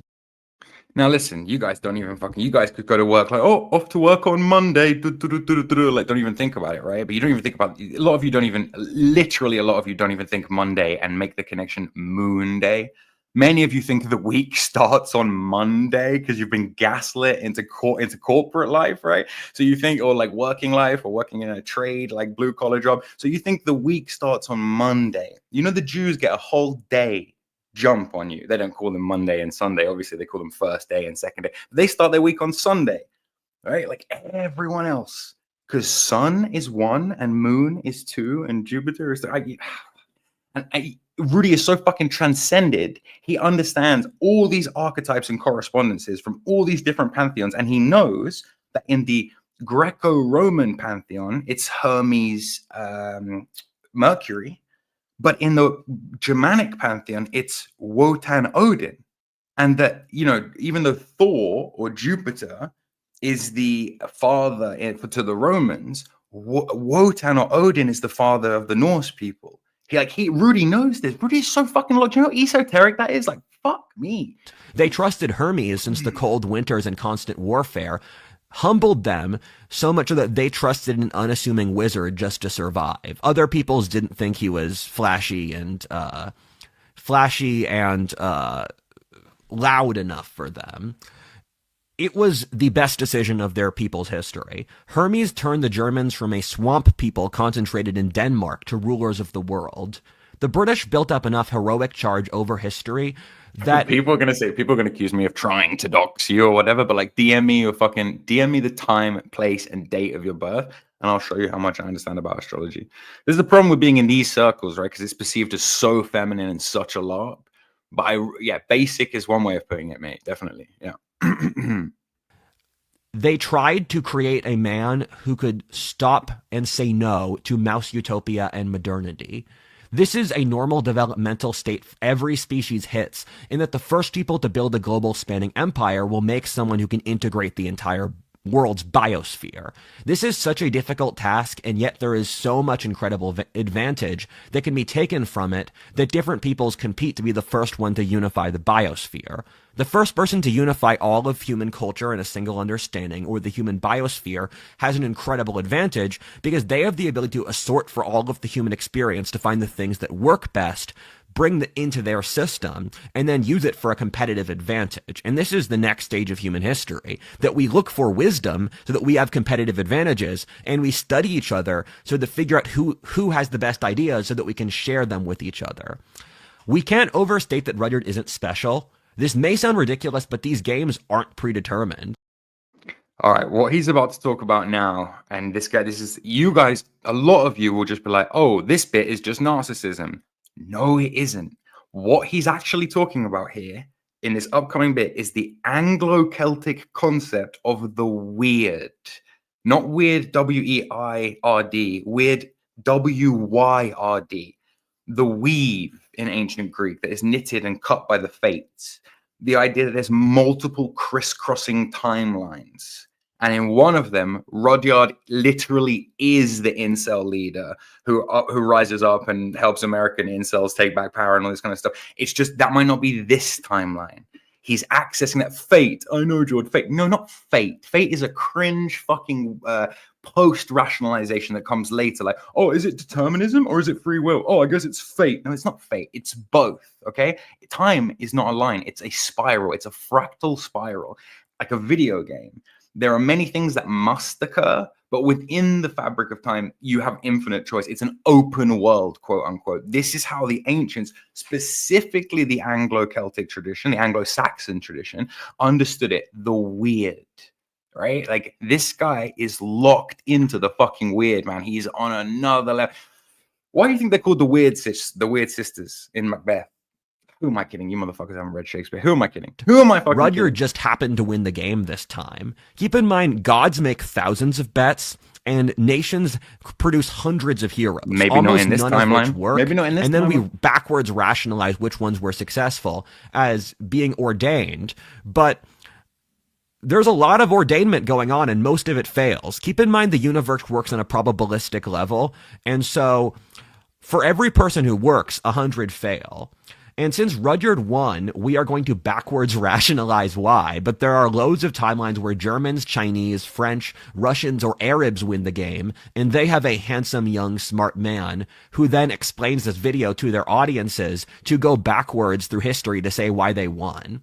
You mortals really overthink everything. Rudyard's just Rudyard. The story is true. He's just a smart and good person who made a bet. We assessed Rudyard was able to do this when he begged for his own suffering to end as a child. He had a unique mix of genetics, personal factors, cultural background, and knowledge. They said it's weird stuff like honor culture. I've fight back. My father trained me in probabilistic thinking. Weird stuff like honor culture. My mother trained me in religious thinking. I just did a weird confluence of variables. Oh, by the way, if you actually go listen to his rant, his mother was a witch. Straight up. You can say that's like a hallucinations that he recalls from being induced by trauma, blah, blah, blah, blah. I don't believe you. If you actually listen to what he says, when he recounts his childhood, his mum is straight up a witch and not the good kind. All right. In fact, I think Rudyard goes on to make the distinction between a witch and a wizard and a sorcerer. But if you don't know, just for the record, a witch is someone who practices magic, i.e. who tries to influence and fuck with the weird. A wizard is the same thing, but they get there by being wise, hence wizard. So this is a learned man of books, specifically books. And a sorcerer, source, attempts to tap into the weird itself, like God itself, and works with an entity from within that. So an archetype. That's why a sorcerer is usually a devotee of a particular god or goddess or archetype in some culture. You know, you have your black sorcerers and your dark sorcerers. It gets confusing, okay? But these are magical archetypes. These are very old. Read Homer, you faggots. And after Rudyard made the Rudy's deal, we went pain. back in time to make sure all the details fit together. Remember, God controls time. We can do that when we want to. Treat Rudyard as Rudyard. Don't think too much about this. Rudyard doesn't want to hurt you. He's just been shoved into something so enormous, he needs to share it with you to not go crazy. Rudyard did the fucking work. That's it. His genetics are a little better than you, but look at most of the people in his family. He's nothing like most of them. Oh, and I can already hear the copes like, oh, Rudyard thinks he's handsome. Rudyard thinks he has good genetics. Rudyard has fucked some very hot e-girls. I have it on very good authority. I actually know some of the girls that Rudyard has dated, and some of them are gorgeous, straight up. He's a 23-year-old, 6'4" king. In another timeline where women weren't so fucking, hormone birth control pilled up, he would get so much pussy, it's unreal. And actually, you would be surprised how much pussy he does get, because 6'4" plus 700,000 YouTube subscribers, trust me, you would be very surprised what kind of A-tier pussy Rudyard is collecting. If that's the kind of thing that impresses you, if you're an Andrew Tate fanboy who needs to see like vapid materialism, Rudyard gets puss, bro. Just FYI. So you think he's all being, because you're like, oh, what a dweeb, what a, he thinks he's handsome. I mean, you haven't got to open your legs for him, bro. They're mostly middle class and obscure, so genetics can't be everything. His blood helped, but Rudyard did the work. Rudyard is clearly not a god. He's just a smart boy who read 900 books, hiked the Appalachian Trail, made a political faction since he realized he could. This boy loves you more than he could ever possibly say in his words. We call him a boy since he's fucking 23. Do you really understand what that means? This boy's nearly a teenager. He's nearly killed himself multiple times since he loves you so much he wanted to save his people. You treated him like fucking garbage for his whole life. That's just unforgivable. To be more accurate, Rudyard's mom made the bet. The details of his mother don't really make sense until you integrate this detail. She's clearly an incredibly sentient and intelligent person who made the decision to do something so stunningly evil and demonic, it's hard to believe. My mom would tell me growing up when I was a child that when I grew up, I should be an education documentary filmmaker, and she told me when I dropped out of school and needed to form a media company to displace the mainstream's failures. She clearly was part of the program. My dad told me something a few days ago that really hit me like a bullet when he was visiting me in Texas, where he said my mom would wander through old cemeteries in the greater Philly area and look for people who died in the colonial, Revolutionary War, Civil War era and liberate their souls from torture so they can move on to the afterlife. My mom would tell me Cringe materialist detected. Cringe material. Hey, bro, why don't you go get a copy of the DSM-5, which will soon be updated to the DSM-6 and have a lot of new Jewish words and terminologies in it. Why don't you just go and get a copy of the diagnostics manual for psychopathy and psychiatry and just fap to it? Just fap to it. Bipolar, manic depressive, person have multiple personality disorder, borderline, blah, blah, blah, blah, blah, blah, blah. Faggot. materialistic, atheist, nihilist faggot. He's literally just autistic. Fuck you. Fuck you. Go unsubscribe right now. Fuck you. Up that she would speak to ancestor spirits, and lots of the analysis I'm feeding you now is stuff I got from my mom as a kid. My mom's story makes more sense. Why she sent me to tango, ride horses, taught me philosophy, and about religion or Precisely, mythology. Neo. Precisely. The concept is slightly different in the way that they perceive it. Actually, I think these are both is a very ancient. I think it predates the Germanics and the Greeks, man. I think it's Proto-Indo-Aryan. I think you'll probably find it in India today in some concepts of like the way that the world is put together. But yeah, ostensibly it's the same thing as the Moira, as the Fates. My mom made this deal for me, and I was forced through the horror to accept the deal. Although I could have just died. My only choice besides dying was accepting the deal past a certain threshold of suffering. I think when my mom was brain dead for 2 days, God or the devil, and I think both at the same time, told my mom that she could either die or accept the deal to live. She surrendered her soul to a demon, and the rest happened from there. I was right as a kid. My mom did die with the horse kick, and now Demon Mommy took over ever since. My bloodline has sacrificed so much to get here. I feel honored, but at the same time horrified. My people have spent thousands of years trying to reach this point, and I can only stand in awe at what just happened. What God says is that anyone could have done this. The rules of the game are purposely vague, but the Lynches happened to win. And we won this game. We didn't win all of history. There's billions of different games over history. You choose which ones you want to play and which ones you want to win. Your identity stems from what makes you feel a sense of pride in yourself. Odin says he wanted to show one of the most incredible achievements, which we'll talk about later, to the most nihilistic and envious society to rub their own moral failings in their face as much as possible. My family is apparently symbolic for modern civilization. The spirits wanted to help us since they could see our suffering. They can see into our souls, and they could tell our society is deeply miserable. They could see our sorrow, and the worst thing is that we didn't even realize how sad we were and how lonely and how angry. They said that when they look at our society, they say that when you look at your society, you are looking at Rudyard. You were peasants for thousands of years. Your dad figured... Yeah, dude. Yeah, his mum was schizophrenic and his dad was autistic. And I don't think he's either, actually. But I think he has the genes for both. And I think it's a mad combination. And I think that makes him a mystic, makes him tapped in. out industrial capitalism, and you became wealthy as a culture. Your mom couldn't handle it, and you had some really traumatic experiences, namely, firstly, the speed of industrial change itself, secondarily, the world wars, and thirdly, the threat of nuclear holocaust. It's not your fault you hate yourself. There's no reason to dislike yourself. Remember, God loves you in Christianity. That's the big point of the religion.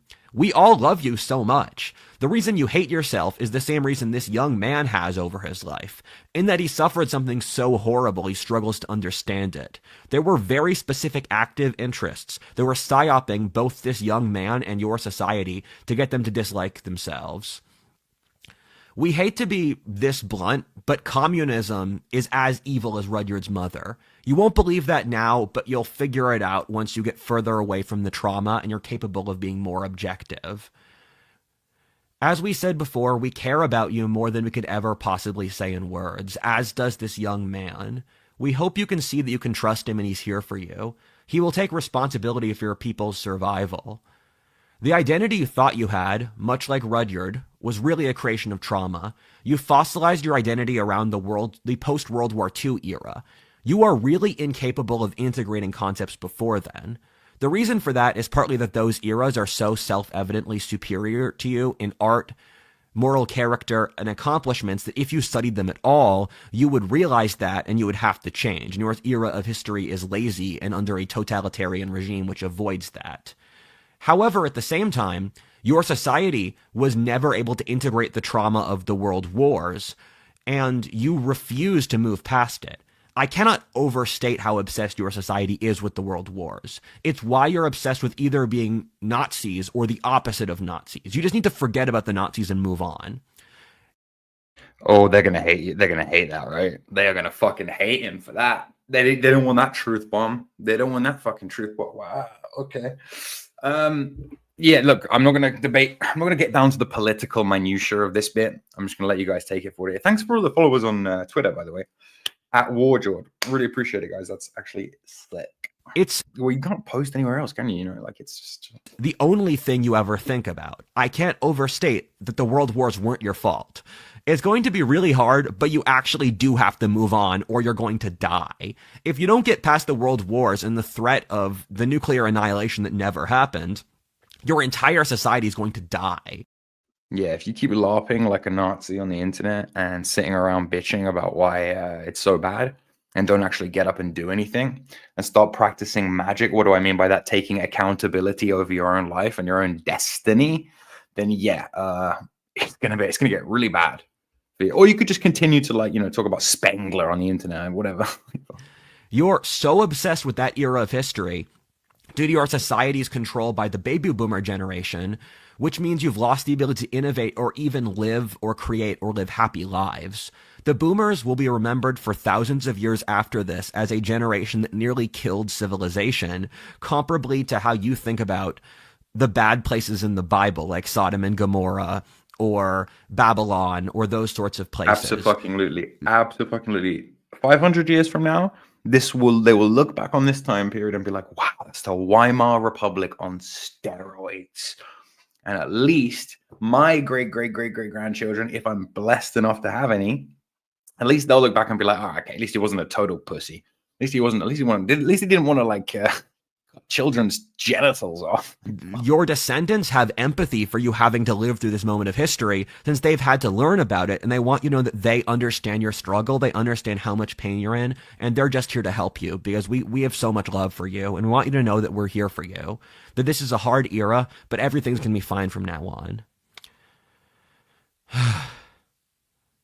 So what they said is that when you look at Rudyard and you see the admiration that you see for Rudyard, this is what we see about you as Western civilization. Like Rudyard, you accomplished so much so young, and you tried to do it in a moral way, and you cared about other people, and you tried to be noble, but you have so many accomplishments to be proud of. And so when the spirits look at Western civilization, they want you to know that they see your society the way you see Rudyard. The psychological maladies affecting modernity are the same as the ones affecting Rudyard's family, at least in part. His father has Asperger's, or symbolic for how industrial civilization is incredibly good at accomplishing material goals, but is completely incapable of seeing the soul or emotion of human life. His mother has schizophrenia in the same way the feminine left has descended into completely incoherent suicidal madness at the expense of everyone else, devoting themselves to destroying their own reproductive chances. His sister suffers totalitarianism, in that she is a Maoist pushing for social suicide who doesn't want to have her own children or continue her society. Look, I will agree. It is the first step on the hopscotch path to spiritual psychosis. I will agree. It's not always a positive sign, and I think in most people's case, it's a bit of a red flag. Rudy's not well by conventional social standards, okay? But also talking about yourself in the third person, well, it's a writing technique, isn't it? It's a dramatic technique. It's actually incredibly high-level abstract thinking. You know, until Aristophanes and people like that came along, Aristophanes, depending on how you want to pronounce it, came along and invented drama. You know, invented the idea of being able to look at a performance on stage and empathize with and perceive from other people's perspectives. Our perspectives were quite limited. So it's actually a pretty fucking high IQ Chad 5D chess brain move to be able to see yourself in the third person. Like, I don't want to fucking get complicated with you guys, but if you imagine that most people are walking around on like 1D level thinking, one-dimensional level thinking of just like, me hungry, me cold, me food. A lot of women especially spend a lot of time in this state. We all have this state, by the way. Being enlightened, it's not about never going back to 1D thinking. It's just about acknowledging that there are other methods of thinking, there are other ways of thinking, right? And then you have 2D thinking. So like, I am what I am, you know, the kind of literal sense of like me black, me male, me girl, like, right. Then there's like third D, it's like I am what I do, you know, like people who like characterize themselves by status. And then it's like, no, there's like 4D thinking, which I know actually I'm part of a group, I'm part of a collective that's bigger than me. And, you know, whether that extends to the white race or my family or a citizen of the world or whatever, that's the kind of 5D thinking. Rudyard is doing like 8 or 9D thinking right now. Okay. And he's actually able to bring himself back down to the sort of 3D thinking to communicate with you. So it's actually fucking good. A lot of people go there and they never come back. Now, I will grant you, Rudyard is a young man with a lot of money, and money does cushion. You know, if Rudyard was there with bags under his eyes in a tattered waif frock, like with dirt on his face, shudder, like you know, you'd think to yourself, like, if you look like a hobo, if you look like a homeless person, it would see, you know, it would seem like he was more crazy. So his situation cushions him a little bit from being perceived as crazy. But I would just challenge you to not see his third person talking as a sign of him being crazy, and instead to see it that he might be channeling something from somewhere else, even if it's only his own subconscious mind. Maybe there's still some meaning in it, and some metaphor, and it's something you can take away. Because I'm sorry, but correct me if I'm wrong, guys. Please throw your biggest shade at me in the chat. I'm going to open up the lines. You can call in later, right, and tell me why I'm wrong. I have heard very minimal lies. I've heard things you could classify as like cope. I've heard things you could classify as like delusion, but I've actually heard very few technical lies. It's hard to lie empirically when you're speaking in abstract and you're speaking in allegory, when you're talking about experiences that you've had induced by drugs and psychosis. Shit, dude. I don't know. This is comparable to the waves of totalitarianism that have washed over the modern world, stretching from the French Revolution through communism and Nazism until the wokes today. Rudyard suffers PTSD, much like how the world has never recovered from the trauma of the world wars. Fair enough. The reason that modernity is so afflicted by mental illnesses is partly due to the rapid technological changes which remove traditional folkways to guide people through the world, and secondarily that humans need struggle to not go crazy. The removal of physical threats resulted in the rise of psychic threats because Darwinism needs to have a winnowing effect, so when you stop being hungry, demons started to get more powerful. There's a detail I forgot to mention here. Odin tells me I killed a god. I'll tell you how in the next... This is where we go full.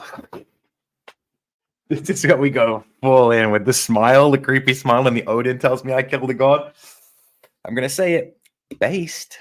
Next few minutes. You see, we humans are responsible for a certain degree of how we perceive consciousness. We've been desperately trying to avoid realizing this as a species, because we're scared of the responsibility, but it's so obvious. For example, every single society has a different mythology or culture that stems from their unique history. Spengler talks about this a lot, where you can look at a society's art and their architecture to figure out their innate soul, in the same way you are looking at the interior decorations in my house to figure out who I am and how I think. The divine semen, which is the spiritual, has to mix with the earthly woman, which is you or human life. It needs both to be real. You can also perfectly correlate the masculine feminine with the ideal spiritual. In, for example, Islam is both a very patriarchal and very religious society for a reason, and we are simultaneously the most materialist philosophically and the most feminine society in human history. Humans can create gods. Quick recap for you, buddy. Yeah, there's a prominent guy on the alt-light, should we say. His name is Rudy. He makes great videos.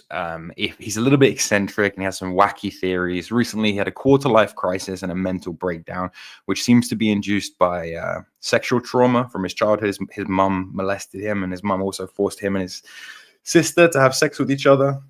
And he's taken some drugs and he's basically lost the plot a little bit. And what I'm arguing is, A, we should have radical fucking compassion for this individual. And B, actually, in amongst what he's saying, in amongst what seems like schizophrenic, garbled babble, 12 hours of it in total, there's some real bars in there. There's some real things we can take. And by the way, every single thing he said up until now is completely right. He's way more sex-pilled and race-pilled than I thought he was. It just means he's good at playing the game, which I respect massively.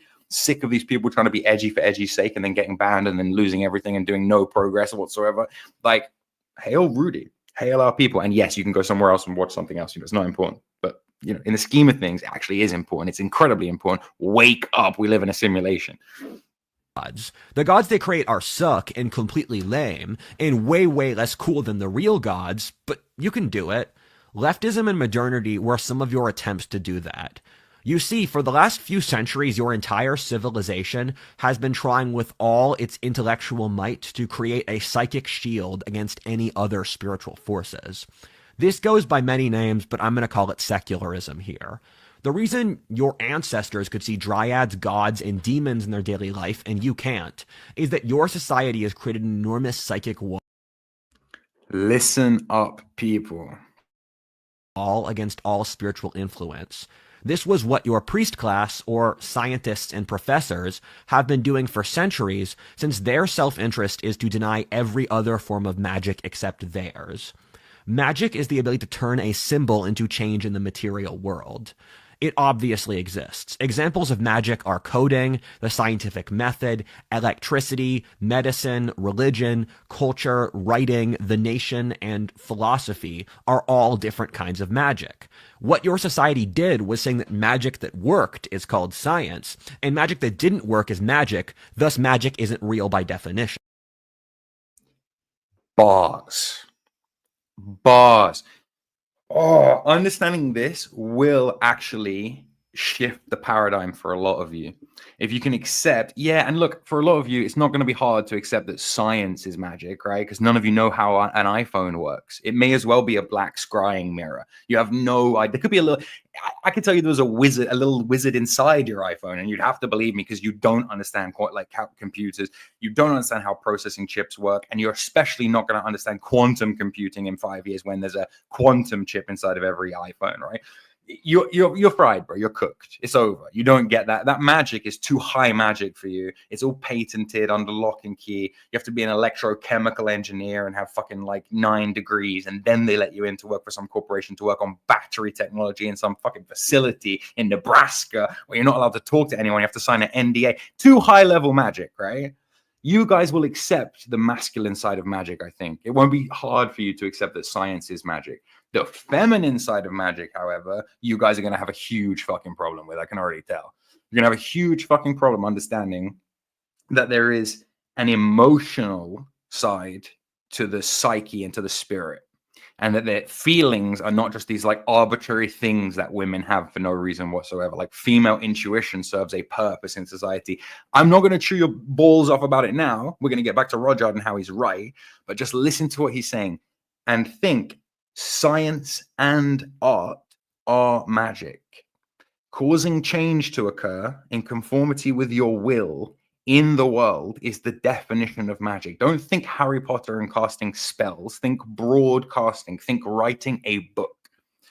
Alan Moore, the comic book artist who created V for Vendetta, who is a self-professed magician, wizard, sorcerer, actually. He works with some ancient Mesopotamian entity that only he fucking knows about, that he resurrected from some ancient manuscript or whatever. Alan Moore wrote the comic book V for Vendetta. He also wrote The Watchmen back in the day. He's a very lefty guy. It's very soy politics, whatever. Think of him what you will. But what he says about magic and magic being art and magic being drama and the bardic tradition of, writing magic, or the druidic tradition of herbal magic and all these kind of things, they got confused. And we lost the ability to see art as magic, as something capable of changing human consciousness, of changing the world. And we started to see art as just this cheap form of entertainment. Art is more of the feminine side of magic, the manipulative, persuasive side of magic. But Rudy fucking gets it, man. Rudy completely fucking gets it. It's so hilarious that the society with by far the most powerful magic ever doesn't even believe in magic. It's truly a divine irony which is wrought into the human condition through the nature of consciousness itself. It is truly a divine irony wrought into the human condition by the nature of consciousness itself. I know half of you are not awake enough to be understanding that. Fuck me. Yeah, it's very, very ironic. And again, a lot of you will be like, oh, okay, I get it. Yeah, science is kind of magic. It's it's an occulted school of knowledge that is able to change the world. Yeah, I get it. You just won't see the same thing applied to video games. There is nothing more practical magic than turning ones and zeros into a 3D reality with light sources and characters that move around coordinate space. It's fucking pure magic. And you're all so materialistic. You have the filter on so hard. You just don't want to see it. And when you don't think magically, it gets really, really dark, bro. It gets really, really dark. You become very cold and like bitter and cynical. And we've lost. So you wonder why society is dead. Like, you wonder why even the white people in society, they just lost it. The magic is gone, man. The magic is gone. Life is a joke, but it's also very serious at the exact same time. Just laugh along, do your responsibility, stay with the program. Your society made a really, really stupid categorical error that's completely unforgivable, which you made to rationalize your own laziness and stupidity. When you could figure something out, it was science. This meant you only looked at science. You just ignored religion, culture, mythology, philosophy, art, and all the other human things. Based as fuck. Why do angry gamers who play video games love to say I was Vikings and shit? Yeah, escapist entertainment is one of the biggest industries in the world right now. Okay? Beauty for women and video games for men. Women want to disguise themselves and look like something that they aren't, and men want to be something they aren't, create an avatar. You know, men want to work. Men are desperate to work, to build something, to create. But society doesn't give them the outlet to do that. It gives them video games. So you better believe I'm going to have the most insane KD ratio of all time, because society does not let me fight in a just war and die for my people, unfortunately. These were the things that every other society in history saw as the most important. And you wonder why you're depressed all the time. You cut yourself off from every previous thing other societies used to motivate themselves. You lost everything that could show you have a soul, since you couldn't bear to see your own soul die. You ignored really, really obvious things, since the way your worldview works is that if you couldn't prove something scientifically, it just didn't exist. But then you only researched things that confirmed your biases. This is why you have such powerful intellectual abilities, but you still believe that a man can be a woman, that the state can control reality, you can print infinite money, that genetics isn't real, that you can program everyone to be like everyone else, and that God isn't real. Look, if God tells you he's real and he's saying smart stuff, you should just assume he's real. If you go to the spirit... The Swedes really do. And you know what, bro? If you want an example of this, go look into Swedish gematria. Go look into Swedish numerology, all right?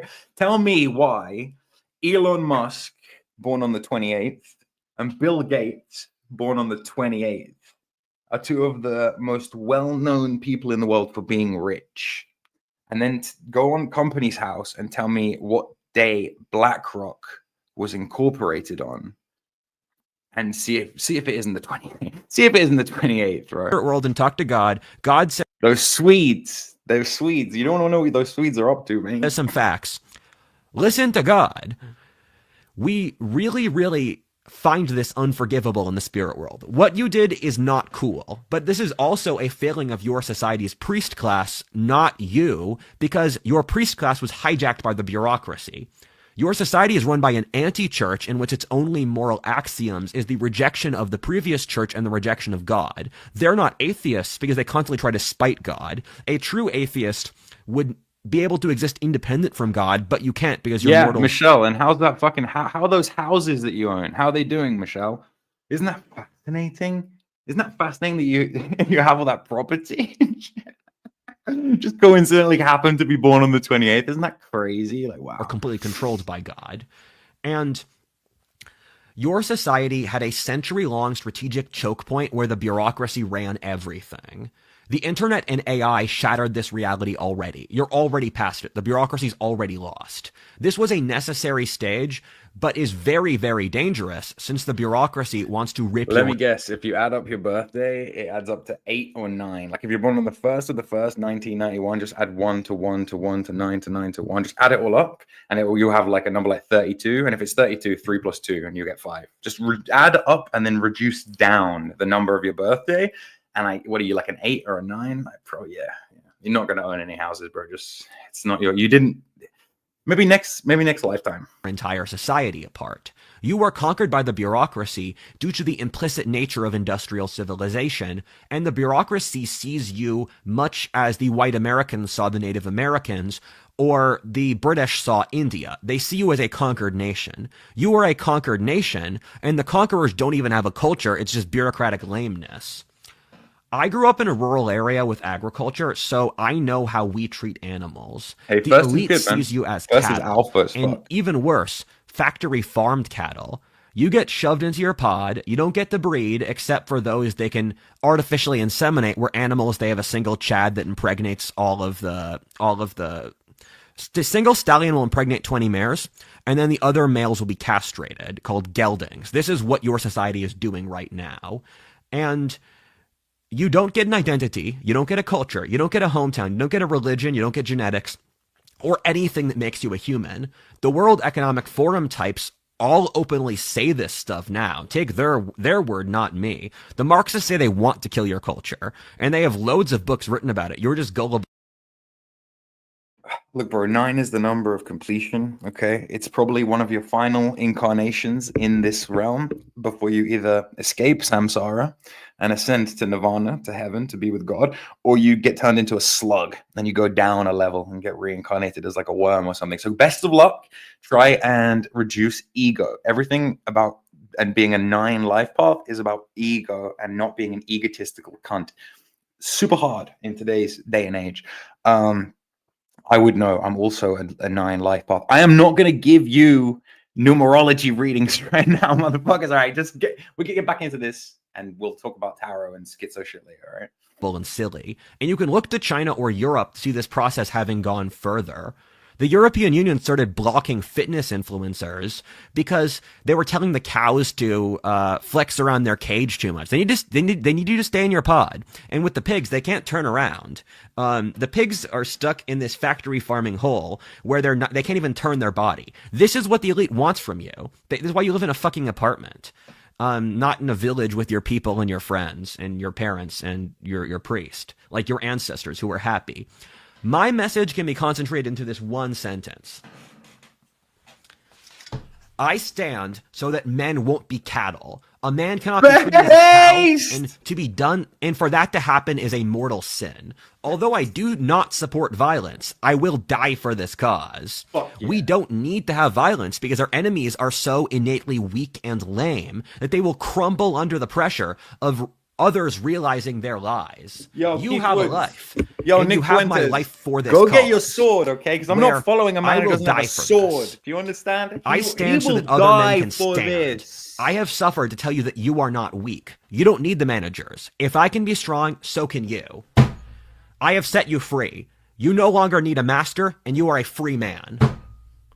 Another thing, how you treat animals in the forest is unforgivable. Keep in mind how you treat others is reflected in yourself. When we put animals into factory farming, you were creating a society that would eventually try to do the same to its own people. As the animal lord, I'm going to call myself the deer lord, but this is a pretty cute beaver. I stand for the other deer of the forest. We do not honor the forest, and thus we rape the land constantly. Yes! Yo, I'm constantly hearing about blood and soil movements. I'm constantly hearing about a real people derives its genius from the land. You know, that Ryan Gosling clip of the sitting in the diner having the anti-Semitic rant. I'm always hearing this, right? We're a people, we're one with the land. I don't see any of you having swords. I don't see any of you out in nature. I don't see any of you connected to the cycles of seasons, of life, of death, of rebirth. I don't see any of you so-called pagan larpers. Look, calling him a fairy. Where's your fucking sword? Go get your sword. I don't want to fucking even talk to you if you don't have a sword. The forest and the animals would like some respect. You really should ban factory farming, and you should eat meat, but you should make sure the animals live happy lives where they feel loved. The animals in the forest love you so much.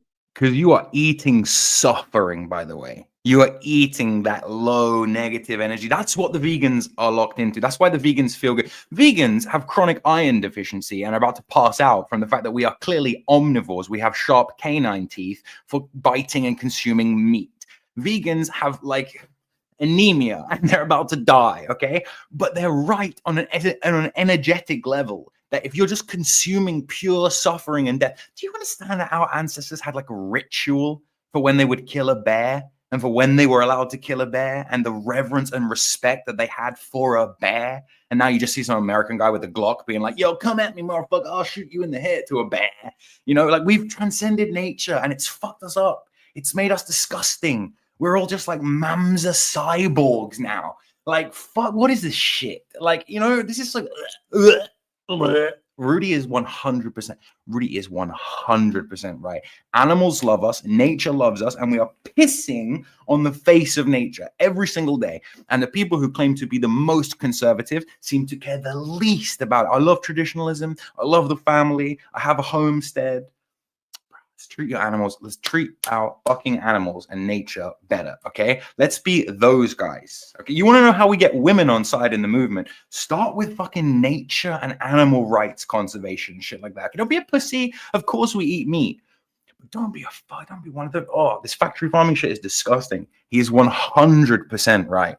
You have canine teeth for a reason, of course. And actually, a restrictive diet, whether it's keto or carnivore or vegan or whatever, in the short term will help you out massively, because you won't be eating all the fucking seed oils and the plastics and the bullshit. Fasting, ultimately fasting is the ultimate spiritual purge, right?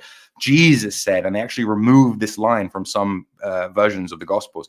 Jesus said that that demons, certain type of demon won't leave the body without fasting, right?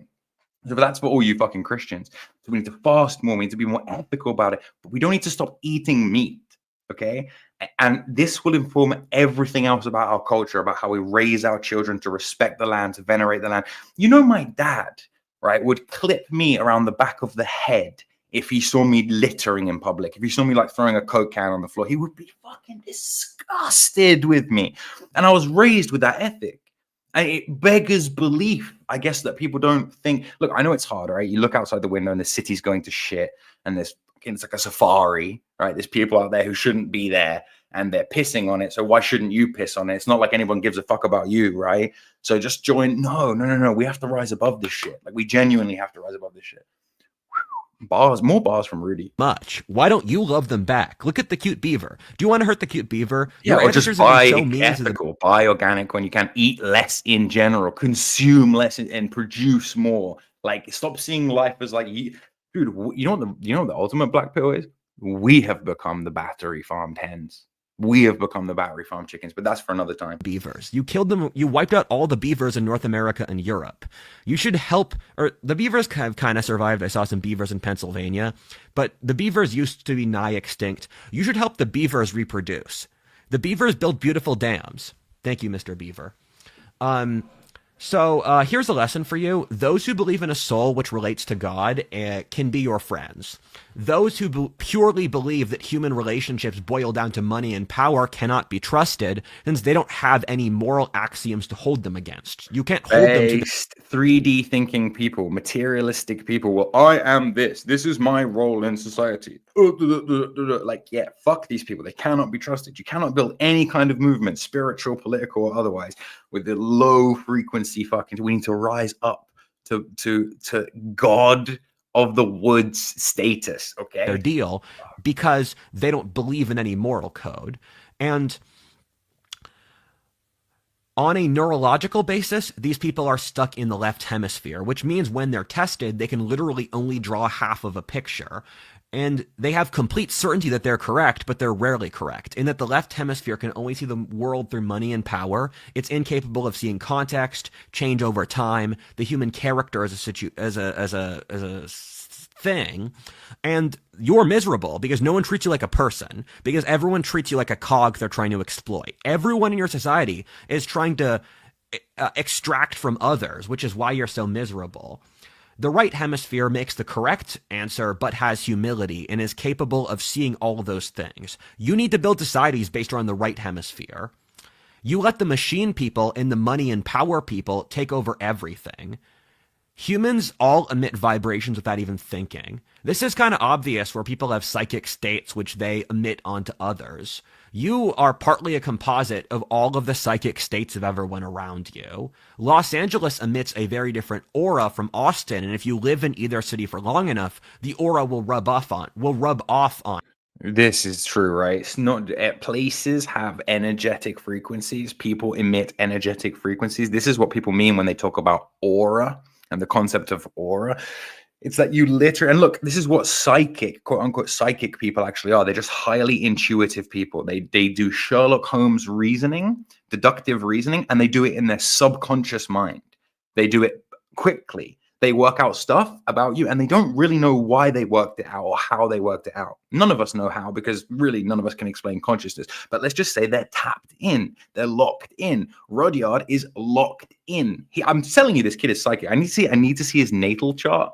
Bet he's got cancer placements all over his fucking natal chart. And the mummy issues? Oh, fuck, yeah. Somebody find me this kid's birthday, please. On you.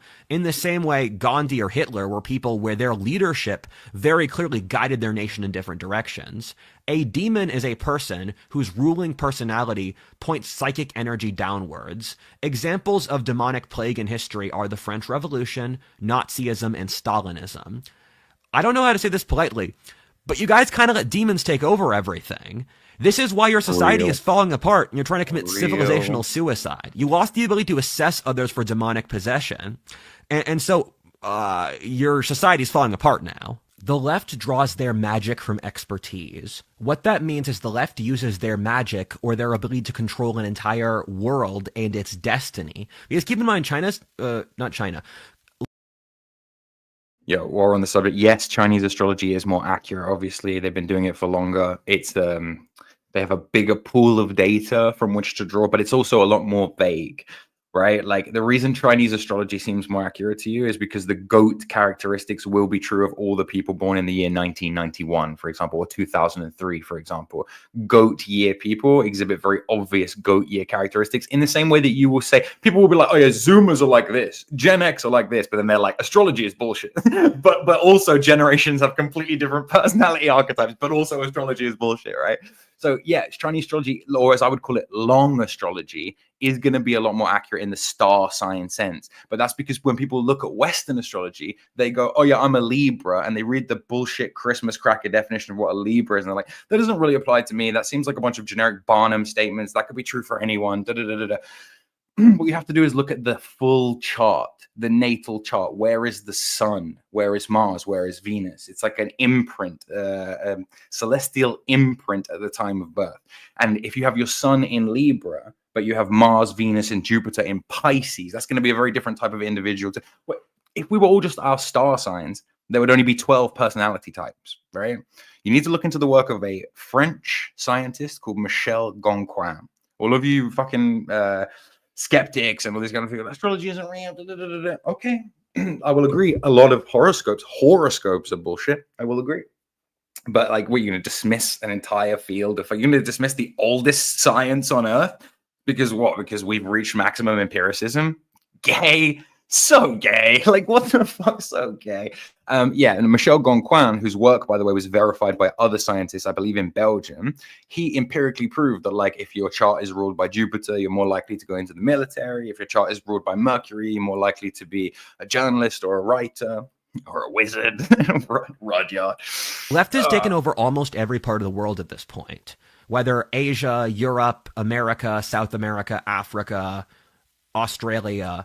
And this worked given the technocratic jobs that experts work in result in addiction to the exercise of power, because the people involved are forced to be ants in the industrial anthill in the bureaucratic machine, and thus out of resentment they fantasize out being a god, capable of reworking the world in their image.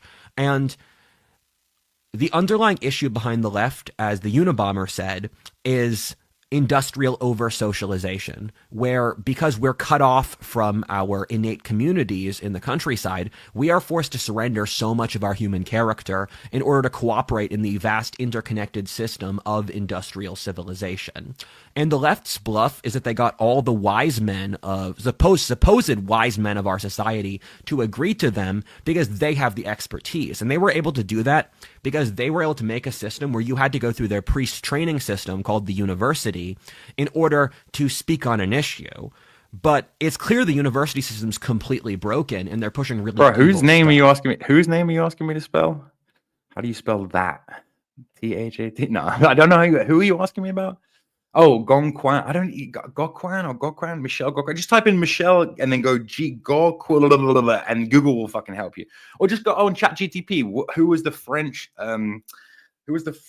researcher who tried to verifiably prove that astrology was real or whatever the fuck?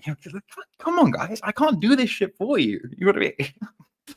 And Rudyard did something incredibly heroic by calling the left's bluff. He investigated each of the warrens of expertise the left based their power off, whether human nature, philosophy, history, genetics, religion, physics, and many other fields. What Rudyard found in each field is that the left's narrative was just completely incorrect. He made a triangle which was capable of capturing every single leftist point. This triangle is that people are not equal. The world is alive. You don't control reality. This triangle invalidates every single point in the left. It's all pretty easy to explain, since the leftist order is controlled. By the way, if you don't understand what he means when he's talking about this square, this triangle, this circle, these are also archetypes linked very much to numbers. You know, circle being 0 with no sides, and triangle being about the mental plane and mental framing and stuff. He's using allegory. I do not have, literally, we have 2 hours of this stream gone already. I told myself I was going to stream for an hour, lol. I've opened up the floor to people to call in if they really want to. We'll do like maybe half an hour more here. I don't have time to explain to you about circles and triangles, and please look into this yourself. Start with I don't know, Pythagoras. Controlled by the idea that humans are malleable blank slates, which the state should socially engineer to perfection. However, these 3 points disprove every single thing the left says. From all the science we have in the historic record, reality is clearly an interactive system where social engineering doesn't work, because the act of forcing others with power in turn shuts down how the system works. This is why communism fails. Sorry to talk over Rudy.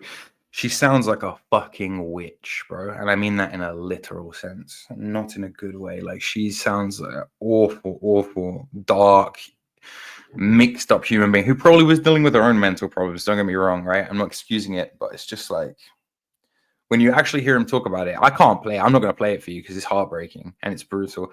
And knowing that that's the bit that everyone's seen, and seeing how everyone's treating him, it's just like, wow, okay, cool. You know, when some like 30-year-old teacher has sex with a 15-year-old high school student, I'm always like, based. Lucky kid. Wish that was me. She's hot or whatever. I don't care. I really don't care.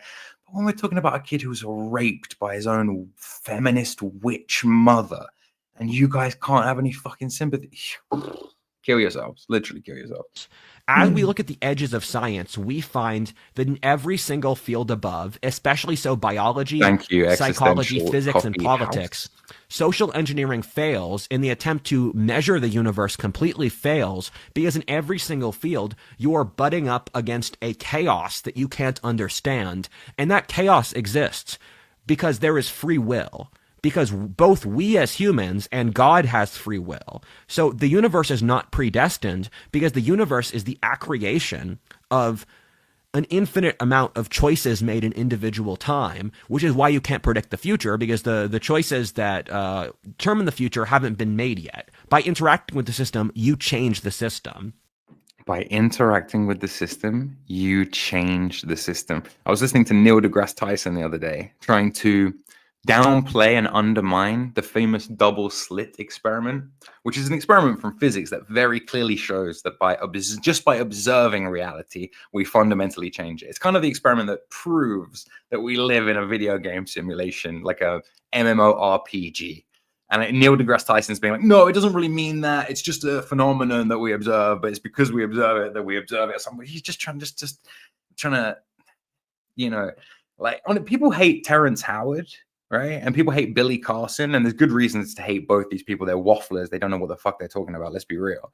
But, you know, I think Neil deGrasse Tyson is actually a better example of niggernomics, like in its full true glory. Like, and can Rudyard's videos be found anywhere? Yes, they can. You need to go on Internet Archive. You'll find 1, 2, 3. There are 3 parts. It's in 3 parts, and it's 12 hours long. Right? Or you could go to the Cube stream, which I will pin in the comments of this video. And the Cube and Lewis Wayne have made a montage of Rudy's most insane bits. Lewis, if you're listening, bro, you should hop in. and we'll go through your video quickly before we dip. But yeah, you can find them online. You just have to do a bit of searching. The left views all the world as dead phenomena, like a car they can rip apart and re-engineer, while the universe is alive. I've taken leftist courses, and it's all based around the idea that the elite controls reality. At the bottom of leftist philosophy is the idea of social constructionism, or that if you can seize control of the government, you can engineer life to be anything you want. In high school, they said we could use social engineering to make women as good basketball players as men, and trans or importing immigrants from different societies and not telling them or explaining how to assimilate are all examples of this. We all know in our blood that this is insane. This is the bottom of the left's philosophy. I'm calling you out. That's all a lie, and we all know it's a lie. The left is a loop where they're correct by definition. In said loop, they start with incorrect premises, and then they are correct from the definition they started from. They constantly change the definition so you don't notice the game they're playing. This then leads to tyranny. I challenge the left's bluff. I want any leftist who is willing to debate me to prove me wrong. Prove me wrong why I just didn't kill your god. None of you can beat me since you're just wrong. Every single underlying premise in your world is incorrect. I'm just going to summarize what Rudy's saying here quickly and take a lot of the spiritualism out of it for you. When Rudy says he's building a new religion, he doesn't mean in the sense of Christianity or Islam. When Rudy says he's building a new religion, he means, and I'm not being charitable here, this is what he literally means. He's making a religion in the sense that communism was a religion. He's making a big umbrella tent for the pagan Christian right and an idea space to rival communism. If you think communism is a religion, then you'll think what he's doing is a religion. If you don't think communism is a religion, then don't worry about it. He's not making a religion. It's not like he's trying to fuck with Christianity or fuck with your paganism or fuck with whatever. He's having a moment, and he's like many fucking people before him. You know, the Prophet Muhammad was like an illiterate slave merchant in the desert. And look what he achieved. Think how much more high IQ Rudy is than the Prophet Muhammad. And then think about post-collapse when they find the MP4 files of Rudy's rants and they build a militia. And they just, you guys are not ready. You guys are not fucking ready for this shit. I killed your false god, and none of you can stop me because he never really lived. I already won. The more you wriggle against my triangle, the more the triangle brings you in and it crashes you, because the more you fight against me, the more everyone else realize you're liars. Rudyard made a list of 12 demonstratively false assumptions implicit in leftism. This is just to hammer home the point like EMDR, because we need to reprogram how you process consciousness from these assumptions. And so here are the changes I made. 1, we determine reality. Change 2, we submit to reality. 2, we are not going to go through his 12 changes. All right. You can do this in your own time. You can delve into this in your own time. We've done 41 minutes. I promise you it gets better in amongst this 3 hours. And it's 3 hours long. You can find it on Internet Archive. There's some real fucking gems in there. Okay. Like some real fucking gems in there, particularly when it comes to the spirit world, particularly when it comes to magic, when it comes to the metaphysical. All right. Now, let me see. I'm going to pull up the cube, because it is funny, right? I don't know how many of you are aware of the cube. Last I checked, I think some of you dislike the cube. Actually, maybe I can't find the cube. I don't know where it would be. Maybe Lewis will have to post a link in the back shot when he gets here. But I need to show you guys. Oh, here he is. Hey, man. What's up? Can you hear me? Right? Yeah, can you hear me? Yeah, I got you. Sorry, my headphones just disconnect whenever I use StreamYard. All good, mate. Everyone, this is Lewis. Some of you may know Lewis. Old heads will definitely know Lewis. He's the owner/operator of a channel called The Cube, which documents some of the best schizophrenics on the internet. He posted a video about Rudyard recently that has, how many views does that video have now? I think it's about up to 15K at this point, which is very good for 15K views, right? So don't be a pussy. Go subscribe to The Cube so you can say that I was there at the beginning when they only had 500 followers. Like, go do it now, right? Before, so you won't look like a fucking idiot when The Cube blows up. And there's like a circus of interesting freaks and characters on Yo, there. can I send this link to George, by the way? I wanted him to... Yeah, first, he's in the back already, so I'm going to let him on in a second. Right, but okay. I wanted you to send me first the link to your video. I'd like Okay. us to watch your video because, Okay, and let me then pull I it want up. you to explain why you've tried to character assassinate Rudyard Lynch the Third. I really want to say the third. Like, I don't know why I want to make him Rudyard Lynch the Third, but yeah, I want you to explain why you were motivated to make the video, other than just like, you know, all that kind of shit, and explain like what your take is on this as well, why you think he's lost the plot, etc. And then 100% we'll bring George on, and there's a bunch of other people in the back. There's quite a few people in the back. All right, let me see here. Yeah, Post it in the back chat or like DM it to you, or drop it in the private chat. It's easiest. okay. Okay, perfect. There you go. Oh yeah, by the way, just for everyone with the Cube channel, Jord will be on the next live stream happening this weekend. We will be discussing looks maxing with a real true cell looks maxer, esoteric. Yo, we've been diving into the looks maxing community, and I have to say, men are becoming women. Like, men are becoming women. It's a real race to see who can grow their own vagina first. And just like in the wild, men are more beautiful than women when they want to be. Just like in the wild. Who was it who said that? Was it Schopenhauer who said that? Yeah. I think the take is something like the male is clearly like the peacock, and the woman is like the peahen, and like if you weren't, if your brain was not filled with like lust for women, you would see very every single species of bird, like every single species of bird I've ever seen, the woman is always like ugly and gray. Yes, it's true. It's true. Well, we're lucky that we're not fucking avians then, aren't we? Oh fuck, I can bring Gnome on as well while he's here. Hey, yo, Ram Energy. Gnome will also be on the stream end of the weekend. Gnome doesn't even know that he's muted. Unmute yourself. He doesn't even unmute yourself. Bro, why the fuck is my camera so small? What the fuck? How do I fix that? You don't. You just live in it. Just live inside my circle. You're trapped inside my Can we bring up Jackstar for the discussion? Okay. Yeah. We can let this whole thing go to complete shit. I just want to watch a bit of your video first. But yeah, no. Right. Tell me your. I don't want to derail this actually. No, do it. Go up. Ram Energy. Ram Energy. I left. Fuck. I left. Let's go. Fuck yeah. All right. But no, like actually, I like the Rudyard guy. Like George. The thing I noticed with the chat is it's just very negative people. Just doing ad hominems. They're not actually addressing anything he says. If they're like disagreeing with him, it's really pathetic.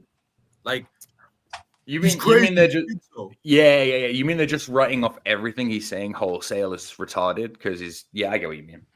Well, but like what has he said that's wrong? Well, okay. If you're complete, I'm just gonna what do you call it? Like straw man him a bit here.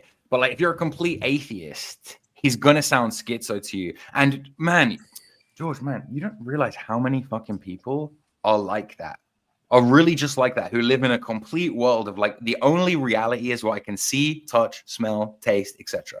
Like that is the only reality, and there is nothing that exists outside of that. To someone like that, this is gonna seem fucking mental. That's why I felt the need. That's genuinely why I felt the need to make this video. But like Russia, like the thing is, if you're Christian, Odin, Mercury is the Holy Spirit. Cope about it. There's a I don't know about that. Okay, no, I don't know about Mercury that. Is the Holy Spirit and it's hermaphroditic. I don't know about that. Okay, like I'm leading. Look, I'm pretty pro Rudyard. I'm pretty pro Rudyard Lynch, but that's a little bit much right there. That's a little bit much. So listen, fellas, who else can we bring in here? Okay, I would like to preface this, by the way. A lot of the stuff I post on this channel is joking materials. You can scroll up. I posted a very similar video about Stephen J. James like a month ago. It's stuff that I find funny that I edit together, and sometimes it gets popular like this. The live streams But by the way, I could see the cube, right? I could see it at 0 subscribers, and I was just look at go to the channel. Go to the channel. It is gonna work. Like I honestly feel like what is it? How far away are we from 500? We're 35 subscribers away from 500. We could probably do it in this stream. If 35 of you would just go over to this fucking thing, I'll post this link in the chat. Go over to subscribe to it. We can get the best lol cows in the world and bring them on to debate each other, to talk to each other, and not even just lol cows. Also, people like. Yeah, I want to preface that it's more than just lol cow. I don't just do lol cow shit on that channel. You are a bit of a lol cow farmer. Let's pull up the profile of that channel real quick. Just go to the channel homepage. The cube. All right, go to like the videos. Go to videos. Yeah. Okay, look, see, like I made a video about fucking SJJ like a month ago. I do this from time It's just funny. It's like, isn't there one of me on here doing a tarot reading or something retarded? Yeah, there's yeah. a video of you. I do videos of like everyone on there. There's one of Gnome if you scroll back far enough. Funny. Yeah, It's like I just do a lot of these videos. This one just for some reason got really popular all of a sudden. Already up to 476. Guys, 25 subs to go. 24 of you. Just do it. Just do it. Please do it. Yeah. Please. What do you want me to do? Now here's the thing. I'm going to grovel, you fucking bastards. Here's the thing. I'm a fan of Rudyard Lynch. I have been following his channel, not from the start, but for quite a while. Now you want to say that you're a Rudy fan. Now you want to say I preface that in the actual videos. If you watch the videos, let's see, shall we? No, look at the description. Can you hear this, by the way? Pull up the description. Wait, can you I hear just it? assumed. Yes, we can hear it. Okay, cool. We can hear it. We can do 480. Okay. He's shockingly well adjusted for being totally insane. Got me laughing my ass off because it's true. He's not totally insane. That's what people can't understand. Okay. What do you want me to look at? The description? Yeah, just pull up the description. Oh, sorry. I prefaced it like, don't harass this man. Don't. He's in a bad state right now. This is just a funny video. I don't think it's a good thing that he owns multiple firearms, but that's just me personally. Honestly, I'm fine with it. I'm totally fine with it. 21 dislikes. I mean, do you think who do you think these people are? Do you think they're like diehard fans of WhatIfAltHist, or do you think it's his 21 alt accounts that he's got? I have no idea. I have heard that he is removing videos on the internet that are bad about him, and I didn't want him to remove this video because A, I'm not talking shit about him, but B, I can understand why he doesn't want these things in the public domain because of the way they've been received so badly by people. Okay, so do you want to talk us through this before we play it then? Yeah, just to play it, like I said, I've been watching his videos for a while. Over the past year to 6 months, I've like talked about this with some other people, but like his content has gotten progressively more unhinged, and like he's like fancied himself more and more as like a leader of the right or whatever. But the way he has gone about it has been like so retarded and so petty. Yeah. It's like it's hard. The thing is, it's like I like him, but like the way he goes about a lot of these points are like so autistic. And is it safe to say, because you know I've been out of it for such a long time, but is it safe to say that he doesn't take kindly to criticism, so he blocks people, so he's blocked half the fucking alt-right at this point, right?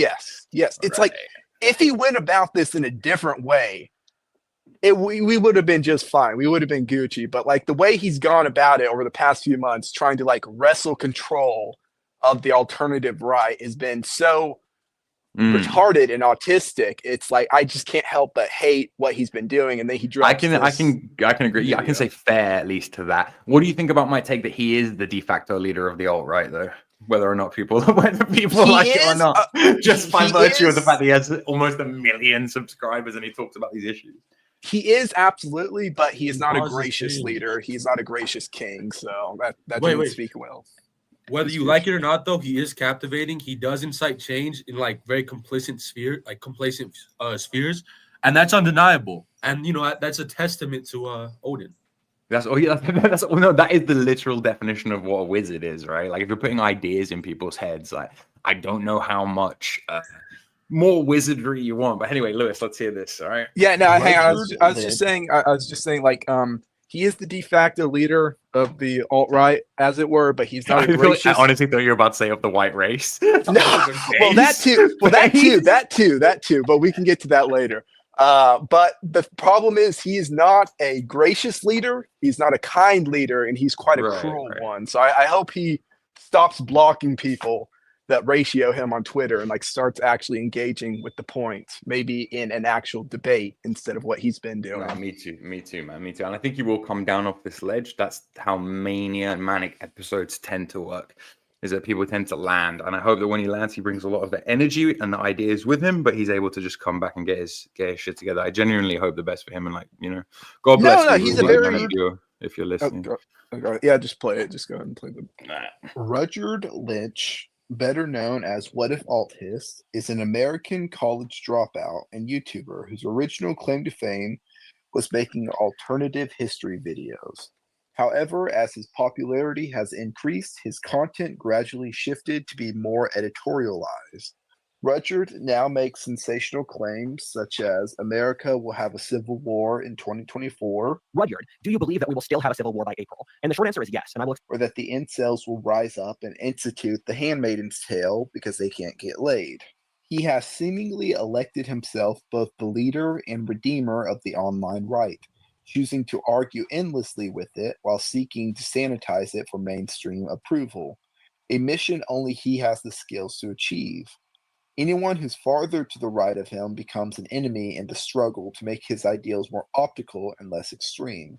However, recently he posted a 3-part series that was over 12 hours long about his life, and I thought it would be interesting to look at the most insane shit he says in it, such as communing with the devil and being molested by his mom. Unfortunately, he deleted all 3 parts of this series, as well as clearing out most of his Twitter after the backlash.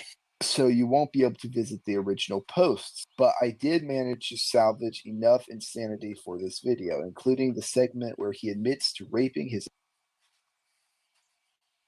The first is that you should not bother me or my people. Every day I or anyone I'm close to gets personally harassed, I refuse to speak to the divine. God and the tree are getting really tired of our society's immaturity, and I will punish this kind of behavior. By the way, this Twitter post, only like part of it is in this video right here. That went on for like a long time. Like that was a long ass text post that he Enjoy, made. and if you cannot enjoy, then stay tuned. Everything in the story is 100% true. You have my word before God, my ancestors, and myself that it's all true. That will also make sense at the end. Okay, so I edited the intro before I got done collecting all the clips.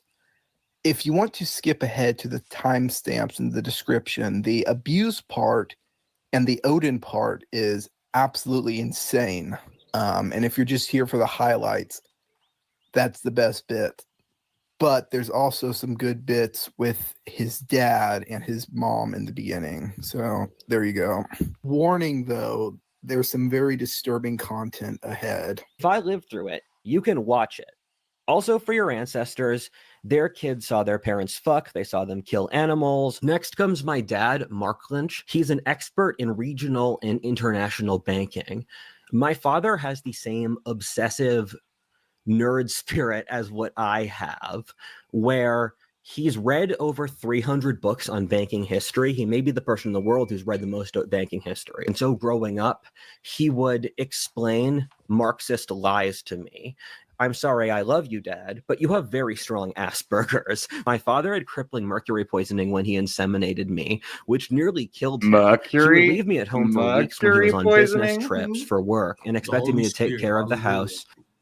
Now we get to my mom's side of the family, and there's an interesting detail here that my great-grandma was kind of a hoe, and that she was sleeping with 2 men. Mom forced me to be born with a midwife around 4 a.m. since she believed hospitals killed the spirit of a child through how they birthed children, and she also forced me to get no vaccines. Jobo, it gets a lot more wild, dangerous to spiritual development. Yeah, go check out the was full really videos. against the There's COVID 2 vaccine. of them. She cut out my sister during COVID because my sister took the vaccine.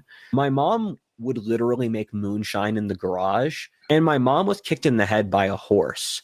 And I just assumed my mom was dead for the next 2 days. And she was brain dead. After she nearly died, said that she had visited God.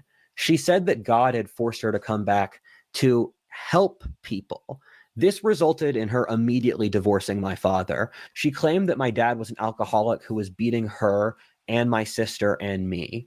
There's literally no Put this on evidence for pause this real at quick. all. Put this on pause real quick. My mom is a literal schizophrenic. My mom really spiraled with getting Put kicked it in the on head by pause, a George. horse. She Just a side note, keep in mind that Asperger's and schizophrenia is both genetically inheritable. So just keep that in mind with all That's of actually this. that's actually a very good point. Yeah, and his mom is not based, Neo. She's a wrong un, as we Like would say. assuming everything he said is correct, she's like an evil feminist witch, and assuming everything he said is wrong, he's like utterly deranged, basically. Yeah, but then So again, that's- all right, let's just go magical thinking middle ground for a second. It's a metaphor from the divine. like his mom didn't really molest him, but he's seeing it that she spiritually molested him or something else. Yeah, Like Joel, it's, I don't think Let that. Noam I speak believe that about this is all this. caused by actual trauma, but that, you know, I'm Yeah, just let saying. Noam talk about this. someone like okay, so if someone comes from a background of like sexual abuse, you could usually tell this guy's been sexually abused by someone, maybe not his mom, but by someone. I Right. don't mean that in a disrespectful way. I just mean that's what it is. He has that very panicked demeanor about him, right? It's very Mhm. everything he does is very anxious. He tries to push it out. Like he has a bravado of confidence, but it's really like Mhm. there's something very panicky about everything he says, and that's why it's so jumbled.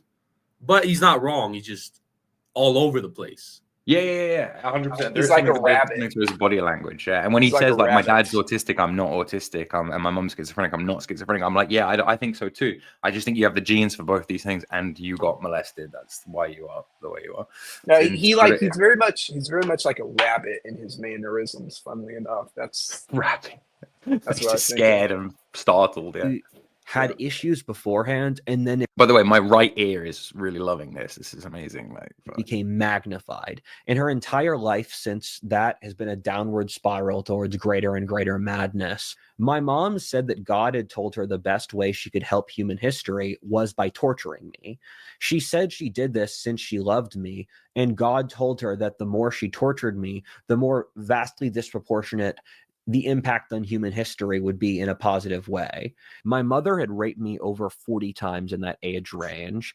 The details make things even vastly worse. My mother waterboarded me at least 2 or 3 times, or drowning me in the bath. My mom had forced me to rape my own sister, and she had forced the babysitter to rape me.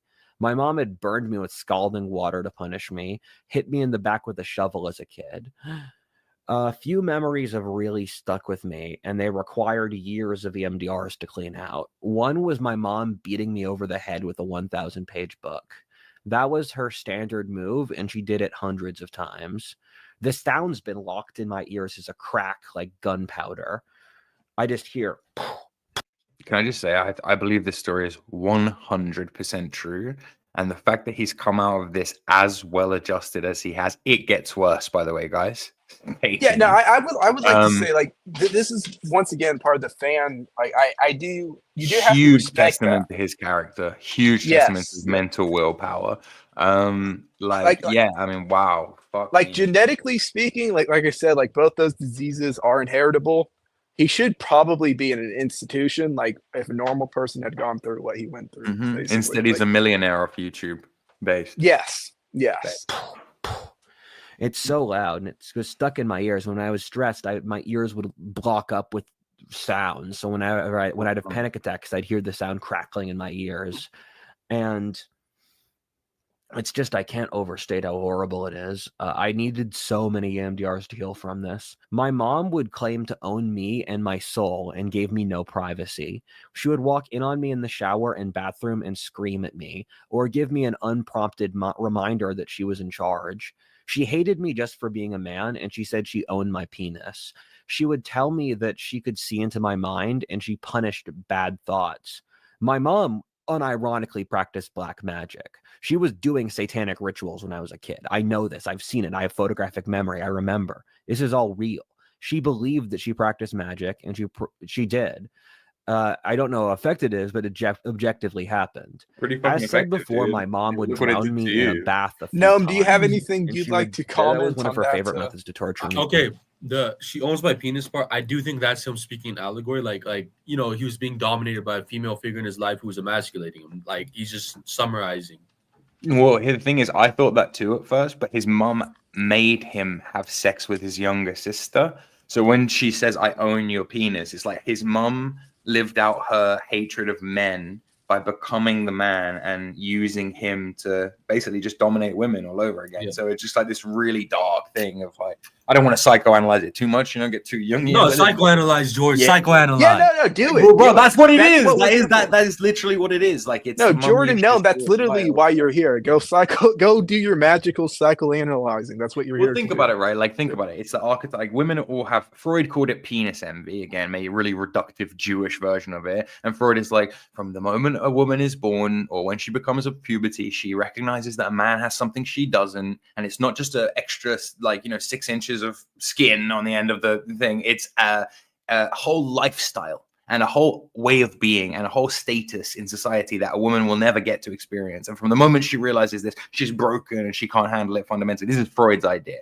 I actually think it's much more deeper. It's much more spiritual. It's what's alluded to in the Bible when God makes Eve of Adam, and the word is not rib, it is side, the way a cell divides and splits in half. And it's like we're kind of missing something without the other gender, and we're living in disharmony. It's kind of the point of the story, I believe. And it's like women who have this trauma seek to control and to dominate men. These are the worst of the boss babes, the worst of the radical feminists. George, and his mom was clearly one of them, right? Like, you want to get into some really schizo shit, like there's like the African ancestral trauma. So if his mom was a victim of sexual abuse, it will affect him developmentally himself, even if he never was, like, but he was. No, he clearly was, but yeah, these things happen in cycles 100%. And this is also, I think, what people are alluding to when they talk about like generational trauma and what it means to have like a family curse or something like that. She used it to try to get me to break me. Her whole goal was to break me. See? And there were a couple times where I did something she didn't like, and then she just drowned me. My mom would also hold me down and smash my head against the bathroom floor repeatedly. This was really difficult for me to move past, and I still have nightmares about it now. There was an experience that bordered on spiritual where my mom was smashing my head against the bathroom floor and I passed out from the suffering. I basically psychically orgasmed from how bad the pain was, feeling ecstasy in the suffering. Okay. I found Listen, that from a purely scientific perspective, pleasure and pain are literally ruled by the same part of the brain. They're governed by the same electrochemical system and the same set of hormones, the same set of neurons. So for him to say he's psychically orgasmed, like, don't be too fucking crude and cringe about it and read into it that like he's getting off on his mum beating him. What he means is he completely dissociated. When I was little, this happened to me a couple of times, and I was a very sensitive young boy. I didn't get molested. I got this just from hurting myself and like falling over. But I would be like in so much excruciating pain and crying from pain that I would literally pass out. Like I would still be conscious, but my consciousness just left the room. Like I dreamt very hard for a long time, and then my consciousness went back into my body. This is just from like falling down the stairs and shit as a kid. And I'm not talking about being knocked unconscious. It's a different thing. It's being conscious, and it's being in such an emotional state of trauma and shock that your consciousness leaves your body. Different phenomenon to just being knocked out, right? Because if you looked at me, I would have seemed conscious. It's just in fact, I would have been crying really hard. And what Rudyard's talking about is that times 10,000. So think how hard, the harder the trauma, the harder the dissociation, the harder the into the void, into the ether that you're going to go, right? Well, you want to get really dark. A lot of people who get sexually abused end up orgasming during their abuse.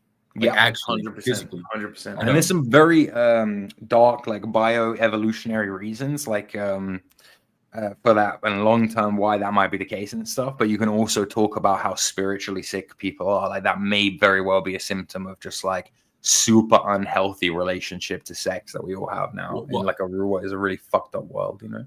So my interpretation is like demons are all like it's dimension of thought, right? It's folds within the smooth picture, right? Trauma itself is learning. The very act of being traumatized is opening of the mind, opening of the soul. It's like, you know, for lack of a better sense, it's penetration of a hole. Oh yeah, no, metaphorically speaking, I actually completely understand what you said. The kid that puts his hand on the stove, like, I remember when I was talking to you about this before, and you were saying to me that, like, what can you say again? It was such a good analogy. So it's like when you're a kid and you put your hand on a hot stove, you get burnt for the first time. Your entire perception of the world is changed from that point on because you understand. Right. So people get really fucking triggered when you say like trauma is growth, trauma is learning, trauma is whatever. And you're like, oh, what? So you're gonna molest kids now to teach them? He's like, no, that's of course not what I'm fucking saying. I'm saying that people who have been through those horrific things do get tapped into like something else. It's kind of interesting. This was one of the most difficult things to heal from with people. Yeah, my mom would also rape me by holding down my legs, and she would force me to do other really horrible things. There's this region around my crotch that even today, if you touch it, I'll shudder. Kids are all basically it's a real psychic, issue for massages. The masseuse will just touch a part of my body, and I'll have to refrain from screaming. The last girl I was with, she was sleeping over, and then she just touched my shoulder. My shoulder just started shaking uncontrollably, and I had to leave the room. My mom, she would keep beating me until I basically passed out and gave up, because her whole thing was she wanted to break my will. And she used the 1,000-page book, and she would chase me through the hallways when I tried to run away, and she was taller than me, and so she outran me. And I remember screaming, "Please, mommy, please stop. Please don't touch me, mommy. Please, please, please." I periodically still say, "Please don't touch me" in my sleep, and as a knee-jerk reaction. Like if I'm driving and a driver does something that freaks me out, I'll say, "Please, please don't touch me." It's something that's just unconscious. My mom would just keep beating me harder and harder without saying anything. She just did it. And whenever I'd Can I scream, give some input right she here? would say, "No one's ever going to hear you because we live in the I want to countryside. Our say- nearest Yeah. Prediction, psychic prediction. It's gonna come out that this guy has a really weird fetish. Yeah. Yeah. Probably. Like he likes to wear diapers or something. Right. Okay. Okay. Interesting. Interesting. Caused by the same shit, obviously. Yeah, but like how he talked about it there was like look at his face right now when you pause. Randy Rudy, bro. neighbors were miles away, so I'd scream at the top of my lungs and no one could hear it. I said before that ceiling fans and light are triggers for me with PTSD. Yeah, no, this is where single mom behavior, bro. the ceiling fan, I would stare at it while I was getting raped, and I would just look at the ceiling fan, I look at the turbine, and I focused on that while my mom was raping me. And for the light, I would stare up at the lights at the house. And when I was in ayahuasca, I kept seeing the orb of light, which is symbolic for the sun, which powers all things. Even stuff like summer. My mom raped me more in the summer. So once there's a certain temperature threshold, my mom was just evil. So she raped me in the summer. And then there was a time she left me in my room freezing without any furniture or blankets or heating. So when it was cold, I was thinking about that. My mom hurt me so many different ways. My mom was obsessed with the CIA and had read dozens of books about them. She unironically used CIA torture and brainwashing techniques on me. My mom used very advanced brainwashing. She would constantly try to break my sense of reality, and she used gaslighting on what feels like an industrial scale. God, fuck me, man. My mom said she tortured me because she loved me. She told me God told her to do it, and that by torturing me, she was having an enormous impact on history. She said that God told her that no matter how cruel and petty she got, it would have an exponentially positive effect on history. And so she had to torture me as much as possible. She said that by destroying me, she was destroying. If I could, can you guys hear me? Yeah. Yeah. If I would just like to comment on this in general. Just be aware when it comes to Rudyard, like what shaped his ideals.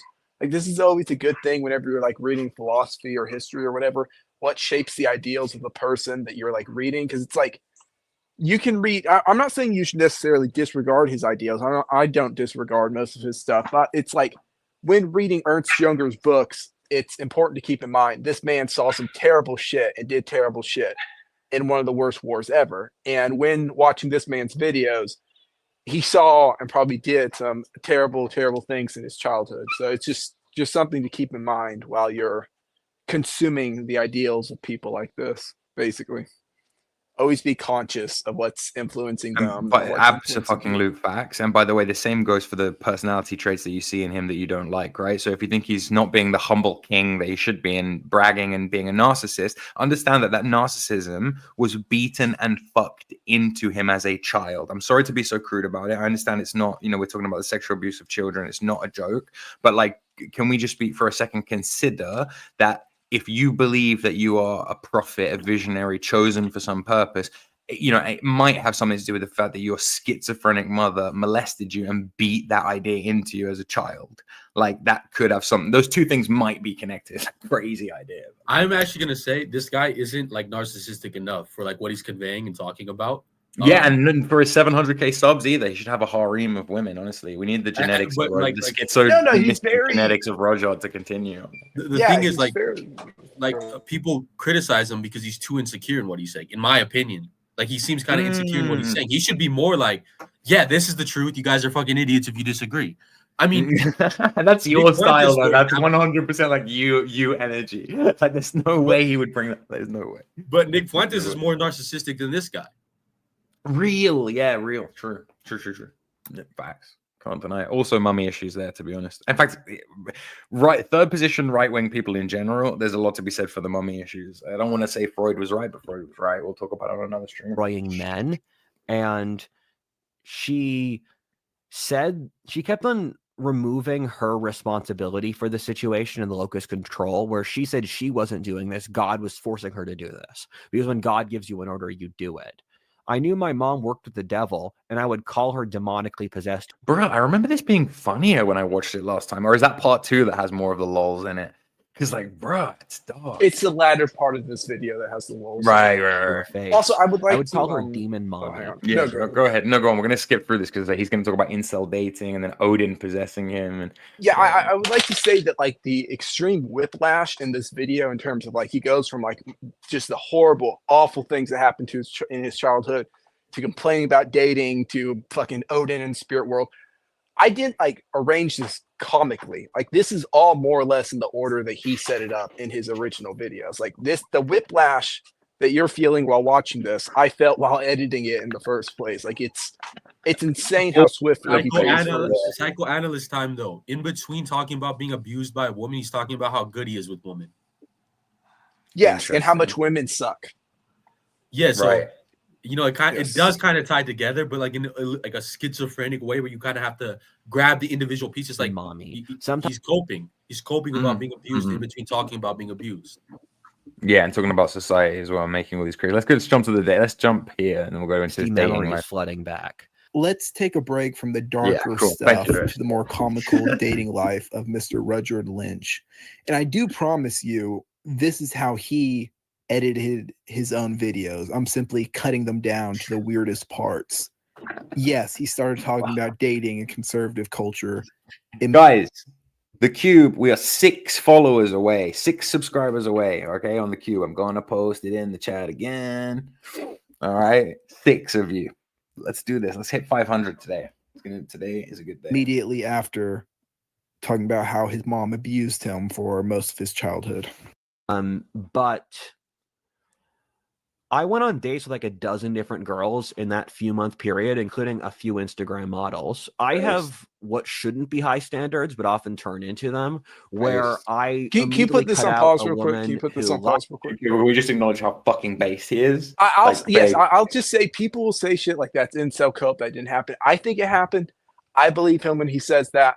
I think he probably has no problem getting laid. Like I'll just put that. 100%, dude. People don't understand status. And he's not a bad-looking guy. Like, status plus height and plus not having any obvious genetic defects. You're allowed to be as eccentric as you want. You can be as awkward and cringe and sweaty palmed as you like. If you can prove yourself in other ways. What do you think? All these famous nerds from history, they all got pussy. They all got mad pussy. Women don't care. You know, women going around saying stuff like, I'm sapiosexual. No, what they mean is if you have height and status, they will overlook the fact that you're a massive nerd. That's what they mean by sapiosexual, right? Rudyard slays. I have it on good authority. I know a guy who knows a guy who knows a girl who's smoke show to me.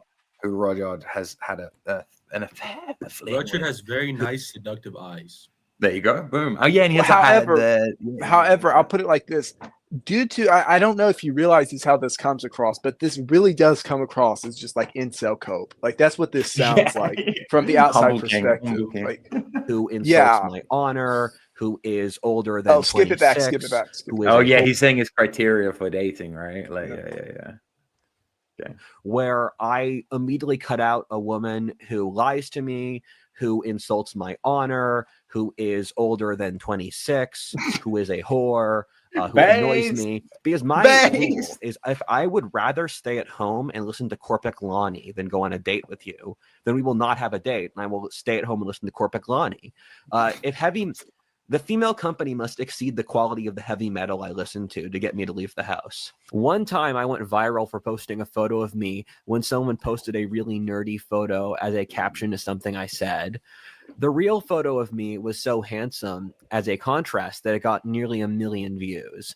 I am going to hold the I was so handsome I went viral card over people for the rest of my life. Now, I cut her I after a put few that on months pause. because she was I think that's cope personally. I think that last bit is cope. Like I don't really. Yeah. I Well, think he that really was didn't cope. go viral because he was so handsome, right? He's having a Yes. delusions of grandeur moment when Yes. in regards to physical appearance. I'd love to get Rudyard on a stream with the Lux Maxa guy that we spoke to the other day and have him rate Rudyard's aesthetic. I'd love you to have just get you have Rudyard negative on. canthal tilt and your chin Yeah, to He head was actually ratio. wrong. Rudyard is just so beautiful. That's why he went viral. He has what? Say it Well, you again, know man. what? He's not a bad looking guy. And He's just so beautiful. He went viral. Based. Maybe. Disrespect. Maybe. No, but you're like, such a contrarian, man. You're saying like he's just. He has beautiful smoky eyes, bro. I would love to get this guy on a stream. I think it would be very funny, but we'll see. We'll see. We'll see if he like even sees this stream in the first place. Dude, I hope he know, doesn't delete this stream. You know what I mean? I know I'm seeming condescending to this guy, but I actually do respect a lot of what he talks about. It's just like he's too immersed. He's way too immersed for what Dude, he's you can tell that by the fact that last year he went on a press tour, going on all these huge podcasts. And to be fair to him, speaking up about the incel problem, calling out feminism, pushing the demographics thing as close as you can without getting your shit fucked with. And he, how do I put this? Like, he was predicting an incel uprising, like a civil war in America, as early as June, I believe, of last year, all the way through December, all the way into April of this year. Oh, shit, the year just changed. So last year, he's been doing this for 2 years almost, saying that the society is going to collapse and there's going to be an incel uprising. But you have to forgive that. He's on the Discord servers all day, speaking to dudes all day. Like, he posts a video and 100,000 people watch it, and they're all like, based. I agree with you. So he's really tapped into some pulse, some like current in society of real discontent of people. But so not he thinks enough. that's all that exists in the world. Claim over. He doesn't go. Yeah. Stream, That's true. Yeah. But what I'm gonna I say think, is like, George, how much of that psychology you think is just him coping with being a porn addict? Oh, well, it depends quite a lot. I do feel like he's because he talks about porn addiction in one of the things. I do feel like he's mastered it. I do, but I also feel like he was a major Kuma for a large portion of his life, and it shows, if that makes sense. But like the idea of like an incel uprising, it's literally just saying we're gonna have our erections and we're not gonna come. Yeah, because what is exactly. A lot of this politics as well, man, is just informed by like, it's not like I want to fix society for the good of society and to preserve something sacred or decent. It's like, I want to get pussy, and if society is not going to give it to me, then I'm going to take over the government, and the state is going to mandate me a girlfriend. Yeah, but and it's really like tapping into that. That's really just a cope to surrendering to a porn addiction. Like you'll never be frenzied because you fucking come you come 5 times. Well, I will say, like, you're not going to charge up your libido when you're just spunking yourself into oblivion. It's true. Yeah, I watched a lot of those like press tours, quote unquote, that he did this or last year, I suppose. The only one of them that I thought was really interesting was like this one guy who like asked him, "Don't you think that like porn is going to prevent this uprising that you're describing?" And he just like went, "No." Like, that's the only really interesting question. True, by the way. I think porn is exactly the sort of thing that's preventing any kind of, but that's fascinating. All right. Angry people, instead of going and doing shit, they go and just jerk off at night, and then they're tired. Real. Porn and the internet, like, it's too easy to be entertained, and there's not enough reason for people to go out there and like kill someone for their beliefs right now. This is my biggest thing with girls. I want you to be passively pleasant enough that I enjoy the act of being with you. And my current issue with dating is I can get lots of women who I can sleep with. It's stuff like this people get super sensitive about because there's a degree of envy and there's a degree of, are you lying? But my thing is it's relatively easy for me to get women to sleep with. And it's very difficult to find women I respect enough that I would marry her or even date her, because that involves me seeing her on a semi-regular basis. And I've had multiple times in the past. Yeah, that's Neo. That's what I'm saying. He was a gooner longer than for a long time, and then he got internet status and Instagram followers, and he now gets ladies and female attention. But it shows that he was a gooner for a long time, is what I'm saying. And he still heavily relates in the same way I do to the incel cast, which is a real thing. Okay. Period. But welcome to our new guest as well. Welcome Heinrich. Welcome Jonah. Welcome J.A. Kingston. How are you boys doing this evening? Happy foundation of the German Empire. It's the German Empire month. 154 years, thugs. Happy winter 154 years. solstice. That as well. Indeed. All right. You guys have. I love how awkward that was. Yeah, man, it's awkward as fuck. Like, okay, cool. I think the autism is in. Yeah, similar delivery yeah, to Rudyard Lynch's autism insecure is here. takes, as Gnome Chad pointed out. So you're seeing it as just insecurity as well, right? I mean, you said it, yeah. Yeah, it's obvious, it's clear. But you believe me when I say he gets pussy, right? Yeah, I could see that. Yeah, LSM. Looks Yeah, stabs that's- money. He's very not in a place insecure, where it seems like. just the passive quality of person, like, do you not lie? Are you nice to me? Do you treat me with respect? And then two relatively attractive women sat down in the seat next to me, and they were surrounded by the Harvard Comedy Club, and they were trolling me. And this is why Northeasterners have no manners. What they did was objectively rude and not cool, but they were trying Cope to about mock it, me bro. and berate me. And then they open your bag, kid. Because I use Mexican artisanal bags. I use leather artisanal course Mexican you bags. do, So I of showed them the bag, like, who are you? I told them about my life. I told them what the Wait, stuff I had Lewis, this is done, cultural about appropriation. all those things. And they were super impressed. your at the end. culture is being appropriate They right started out with roasting me. And then at the end, they were congratulating me because I was showing them how I was carrying an Esteban. Yeah, because I believe it. He had a fucking ridiculous bag. He walked in dressed like this. He sat down at some really expensive place, and these women were like, "Bruh, look at this loser. What the fuck?" And then they were laughing and joking at him. And then he was like, "Actually, my name's Rudyard Lynch. I have 700,000 subscribers on YouTube." And they were like, "What?" And then they googled him, and they were like, "Okay, do you want me to suck your dick Right, but now the or in the fact- car?" Like, Right. Where's your but the cardio fact watch? that- No, Right, no, but the fact no. that he felt the need to brag about it in the first Okay. place is what's pointing towards the underlying. You guys need they're to gonna empathize with the ask him woman. for his like social, what was it, his credit score and his bank account number, and if it's not six digits, then Okay, but it's gonna empathize dry with the up woman, real though. quick. Empathize with Probably the more woman. than 6 digits, honestly. Empathize with the yeah, woman. yeah, maybe 7 You're million. a It's young Northeast. woman. That's no, cheap. what are you saying? What are you saying, no? Empathize with the woman. You're a young woman sitting in a restaurant or whatever, right? Wherever the fuck you met them.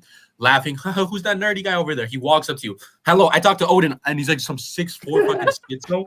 I have 700,000 followers. I'm rich. Like, that's the most entertaining thing that would happen all night. Artisanal bag. Here's a map of ancient medieval Europe. Here, what do you think about this, Base? You want a drink? Like, yes, Rudy. Slay. Yeah, this is like cigar. Jackstar 40 years ago.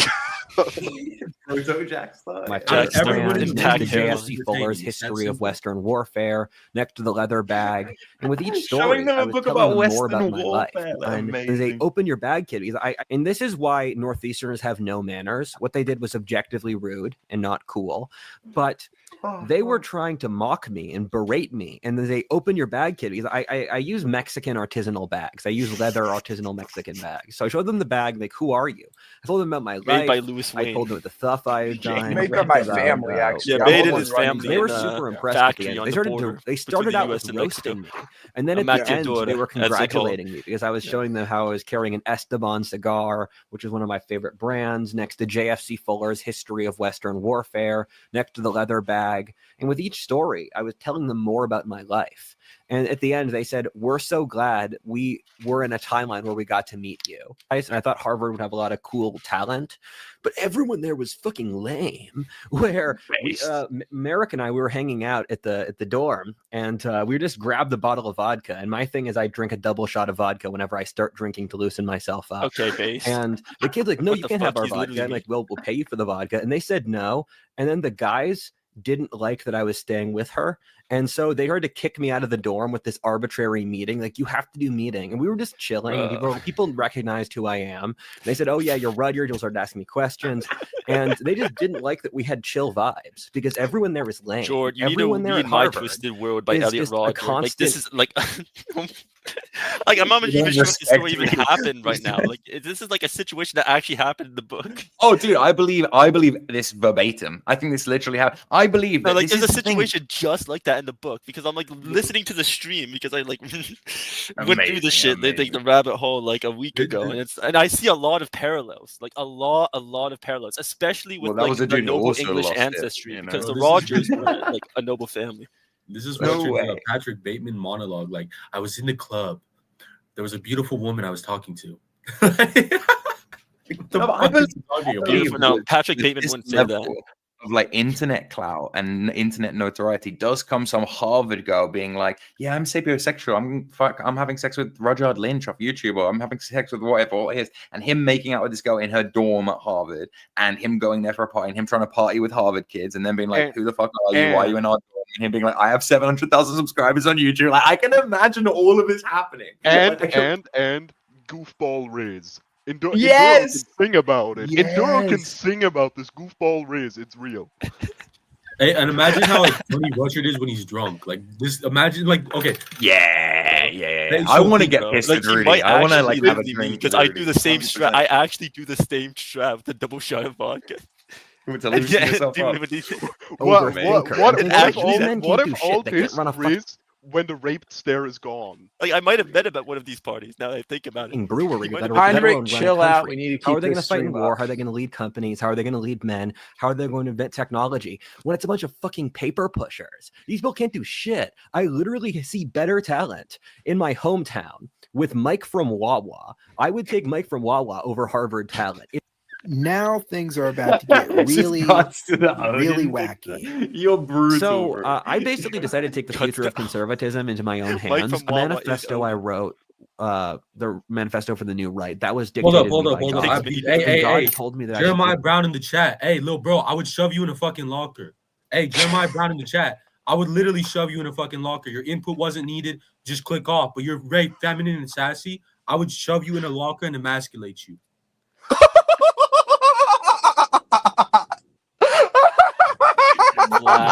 Flag. science, Damn. Christianity, and Damn. Darwinism Skip into a it back. single Skip it coherent back, Jordan. theory. Skip it Yeah. back. Skip it I've been regularly What's this? Oh, we're talking about the possession so of Odin. I now, basically okay. decided to take the future of Yeah, yeah. conservatism into my own hands. A manifesto I wrote, the manifesto for the new right, that was dictated me by God, and God told me that I should integrate science, Christianity, and Darwinism into a single coherent theory. I've been regularly communicating with God about what he believes the future of the right philosophically should be. And this is what I'm about to feed you in this video is the best attempt. Think of how many people communism killed, that being more than every other ideology in history combined, as Matthew White, the greatest expert on this topic, pointed out. Communism was there to kill all religion, and we are here to enable all religions. Our goal is to save as many lives and help as many people as communism has hurt. Please help us in achieving our goal. I was praying He is to a God to end He my has ready suffering goal. for like the 10,000th time, and God did reply this time. However, it was a different God than the ones I spoke to before. This was the Norse god Odin. I will later explain to you over the course of this video why me communing with a pagan god does not count as heresy. He said my PTSD was a tool for him, and I had already completed the task he asked me to do. He said that he had cleaned me out of my PTSD. There'd be some ups and downs, but it was basically over. And that was right. This happened like 3 months ago, and my PTSD's gotten so much better. Thank you for healing me of PTSD. I prayed for you thousands of times to do this, and Allah thank has you so cured my much. schizophrenia. I'm just gonna keep thanking you in front of this audience to demonstrate how grateful I am. You don't understand. He said that he had been using me and that I'd already done most of the work he wanted me to do. He said that I hand didn't have to rubbing. worry anymore, and the rest of my This life stream would has be a everything. lot It has easier. everything.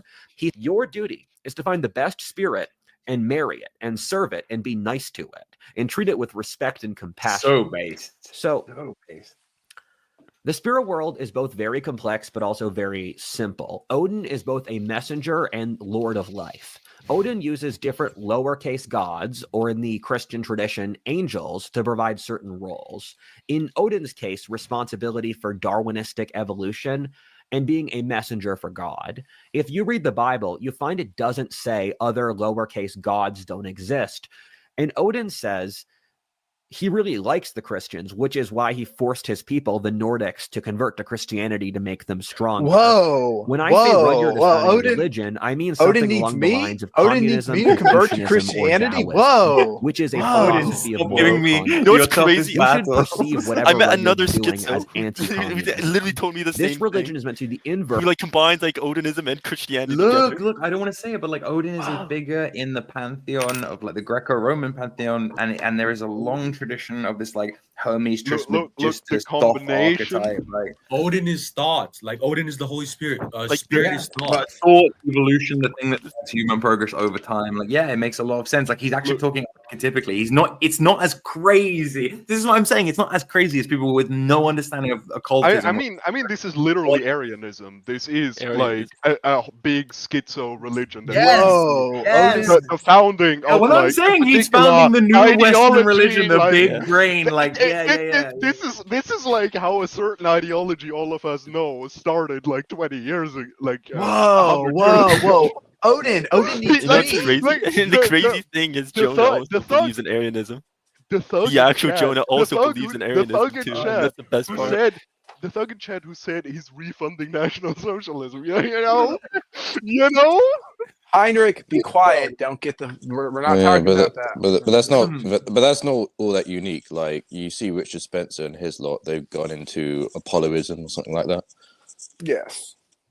Yeah, no. I mean, the thing is, it's not really unique. Like the unique thing And, is, and like, they someone- even say like the reason they don't appreciate Odin or the Norse gods is because it's some strange Jewish, infiltration that gods believe in that. So I can't remember the details, but yeah. I mean, the thing is, Rudyard's ideals aren't super unique, but it is like the first time I've seen a synthesis from someone of this level on the internet.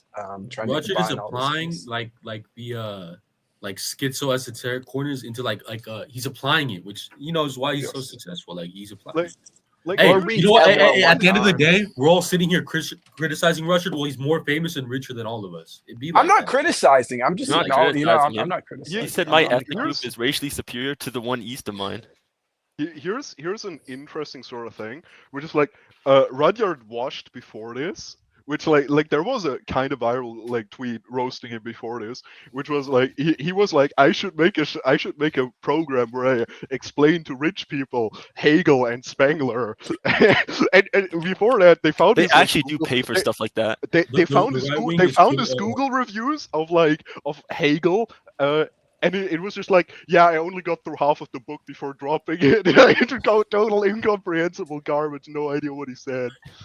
Well, The right wing I is don't know. too Some of defined his stuff Rudyard is Christ. funny because like he'll like link sources, and it's Sure. funny because like the sources he linked for like his communism video, he didn't include a single book by Marx or Engels in his But- communism but- video. I want to say though. I want to say something. Odin All the told me, traditional okay? Christian lives who would be against someone like Rudyard, you are the Pharisees crucifying Jesus. That's the Real, archetype you're preach, embodying. Possibly. preach. And he's Jesus to you.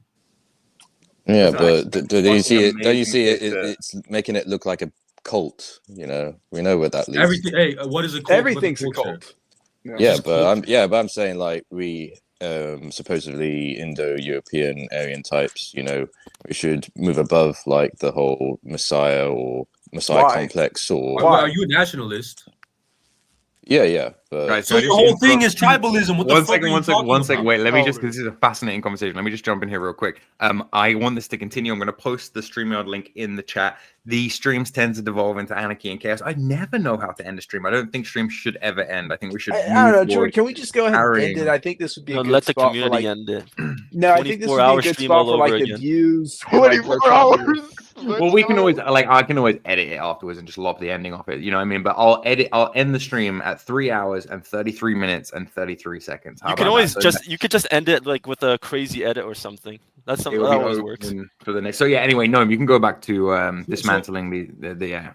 So you're against. By the cult-like way, behavior, no but one, you're a no one nationalist. That makes fucking, no one fucking used the sense. N word. That's up to you, Lewis. You got to. No. Up to you, No, Lewis. say what? What's up to me? No, look, You're no in charge. one. I'm going to. Let's not get this. I don't want this stream taken down.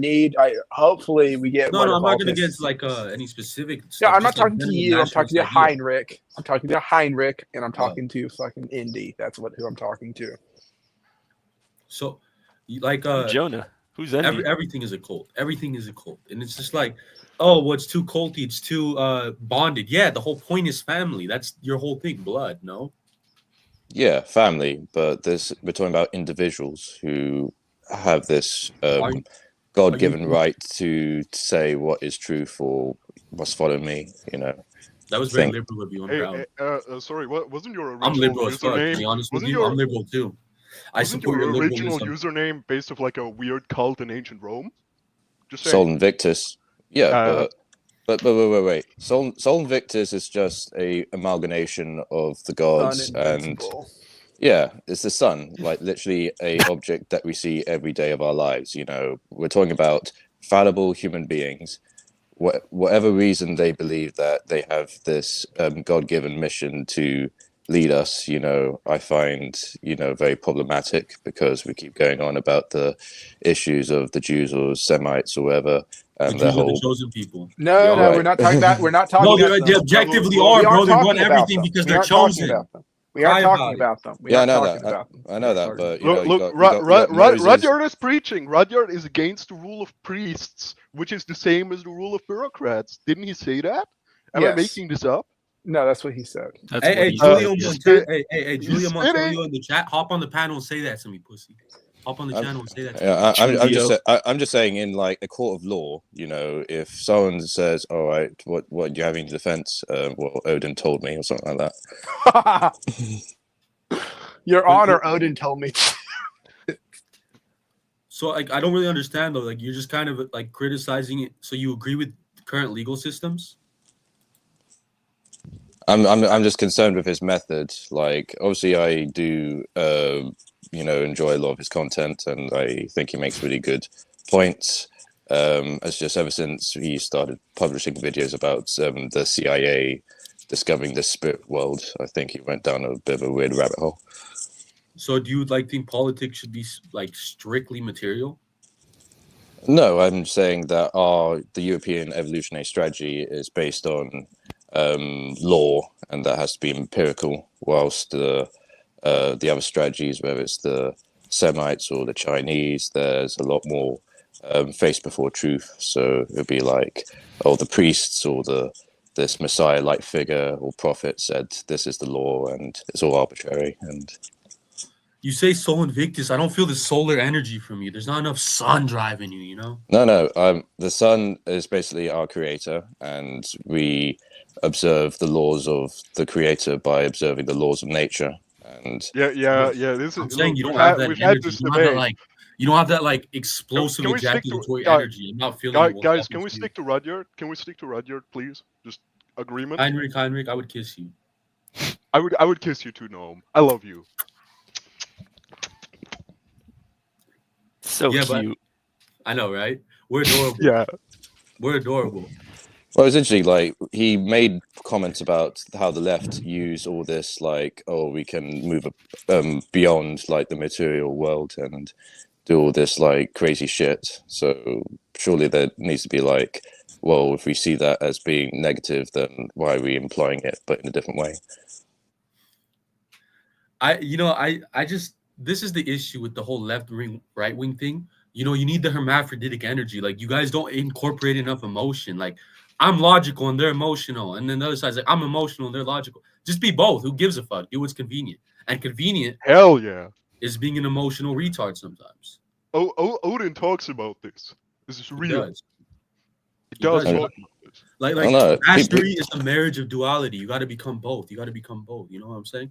You got to become both.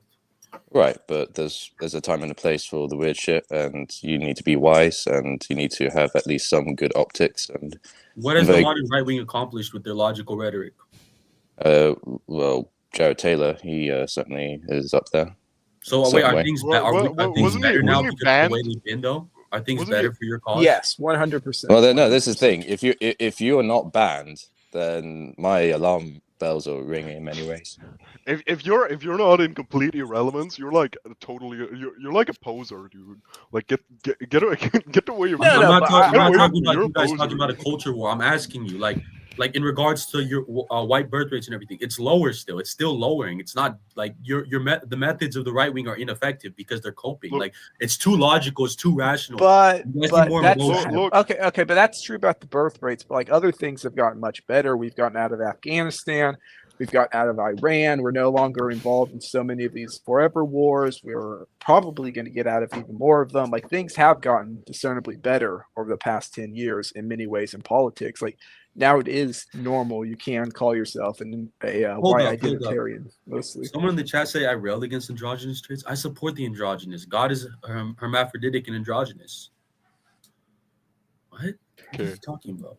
But no, I'm just saying, like, things have gotten better for our politics overall, and like everyone is experiencing a birth rate decline, not just Europeans. So no, but like that's the thing. It's in the Western context, but the Eastern birth rates, like, it's still far outweighs you. Like, yes, no, it doesn't.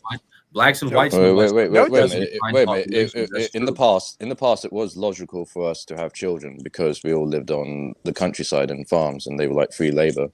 So no, but it just doesn't. Even to this day, whites China, that Japan, live in the countryside just have more kids.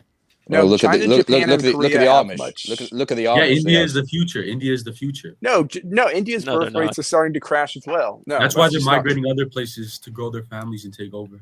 Yeah, but that's just not true, though. Like, that's everyone's not true, though, bro. The birth rate crisis. Like, the crazy thing about the H-1B drama that happened, like, just like a few days ago, is that even like Jews started like teaming up with like white nationalists. He stopped talking about Semites. Please stop talking about that. Against Indians. Please be quiet. India, you guys are coping so hard. India is like, in regards to purely the material, Indians are dominating the white race. Can we stop talking about races, gentlemen? The white kind. The white kind. The next stream that we do is going to be on Elon Musk, H-1B visas, Adrian Dittman. Who is Adrian Dittman? Well, the reason they're doing this is because they want to compete with China. I mean, the next stream... we're not talking about save the shit from that stream. Okay. Hey, the next stream, I'll hop on and I'll show for India because I love India. Let's go. Hey, on the next stream we're gonna do is gonna be like the looks maxers in like 3 or 4 days. Actually. Can I have like fucking a few minutes to like debunk Rudyard? Yeah, go ahead. In what way? Don't mention races. Don't mention. Basically, one of the primary problems I have with him is he sees Nietzscheans as Darwinians, which is not true. Nietzsche said Darwin is not a particularly bright individual. I hate self-censoring, whatever. That's like the problem A. From that core misunderstanding, pretty much grows everything else. The other part is like he thinks Christianity can be united with the right when, like, from a Nietzschean point of view, in Christian morality is the origin of conservatism, of liberalism, and of finally communism, as that's merely a materialist application of like the core of Christianity as it's purely in the Bible. Holy shit, the white race doesn't deserve Rudyard. You guys are so lucky to have him. But wait a minute. Let no one be contrarian. It's funny. No, I don't want to. Just stop talking about races. Just this is George's channel, not your channel, Lewis. This is George's channel. No. Lewis is modding. Lewis on, but what he said was right. He said, like, he was talking about Rudyard, not races. No, he mentioned the right. He mentioned. No, but I'm saying like basically I'm equating it to the right, bro. Rutch, like your guys, like the criticisms I'm seeing of this Rudyard guy are just hating to hate on him. Like, you guys want to go like it's an ego thing. It's like, I'm actually smarter than Rudyard, bro. He's a successful young. He's very young, so he's gonna have a lot of longevity if you guys support him. Like, you guys don't support your own people. Sure. I support. Like, you guys are just hating on him. He's better than anything else. He's better than anything else. I don't like I know, him. but there was. You didn't give a point. You just said you don't like him. Heinrich, you're just like, well, there's this semantical confusion. Bro, it's not a semantical confusion. Basically, he misunderstands the core of why everything's collapsing, and that's why whatever. You don't understand. If we just disregard the religion that's been our founding guiding force for the past 1,500 years, everything will be better. Actually, you know what? The right wing deserves their tranny loving Nick Fuentes, who doesn't actually do anything. You guys don't deserve Rudyard. All right. I can do without Rudyard. Okay? No, Louis, Monster Z, like Nation of Z right here. Nation of Z, okay. Monster Z Ultra here, okay. No, it's gonna be really hard. It's gonna be really hard to get white people to abandon Christianity, and also there's a lot of reasons why you wouldn't want to, because anything you tried to build in place of Christianity is probably not going to be as useful. Like evolutionarily and as a group strategy as Christianity has been. It's just what Heinrich said is also true. Like the worst strands of the liberalism are due to Christianity as well. Like that's what secularism is. Yeah, that's facts, by the way. Yeah, I agree. How about we? Well, certainly, but also Nietzsche's philosophy is an outgrowth of that, whether or not he acknowledges it. Like all like you're all living in a Christian world. You're living in Christ's shadow, whether or not you like it. Sure, of course. Like look, if fucking schizo take right here, a pagan is a Protestant without a Bible. True. Yeah. Yep. George, wait till they hear about my interpretation of Christianity. That's for another time, though. Yeah, that's for another stream. Wait, did you say Odin was like the spirit? Have we hit 500 on the Holy YouTube channel Spirit yet? is Mercury. Mercury's the Holy Mercury's Spirit. the Holy Spirit. All right. Yeah, Odin is Mercury. Mercury's in my veins because I eat so much tuna.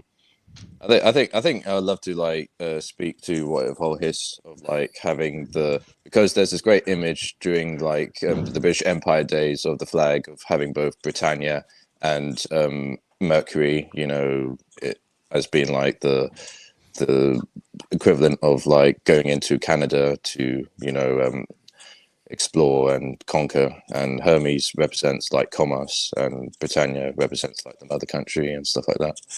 Yeah, the British flag. This is a bit schizo, but it's the 8 directions. It's the Star of Ishtar, for example. Like there's a bunch, or the lion and the unicorn symbolism, right? It's Ishtar and Nana. There's a bunch of symbolism like that. The British people were very smart and understood a lot of this like symbolism. Ishtar is just a Persian way of saying Venus. You know that, right? Yeah. And its expansion. You know, the 8 directions representing northwest, right? Yeah. Just constant expansion. Yeah. So the British Empire used a lot of these symbols, and Christianity has a lot of these symbols and allegories as well, and people cope about it. Jesus said Venus is his mother, like in the Bible. Like that did happen. So people just could cope about that. Apollo is the king of Hades.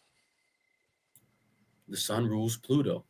Mm-hmm. Yeah, I mean, if you read it in the Greek, and like when Jesus says about bringing down fire from heaven and stuff, he's literally, the word is Uranus, obviously, or like sky god. So it's hella interesting. Yeah, people should actually, that's the name of the Indo-European god Deus Pater, meaning like Sky Father. So right, I suspect like it is plausible that this new religion can incorporate the old parts of Indo-European mythology, but also incorporating Christianity as Jesus being like the continuation of Deus Pater that went from being Zeus Pater, Jupiter, the Sol Invictus, and then Jesus.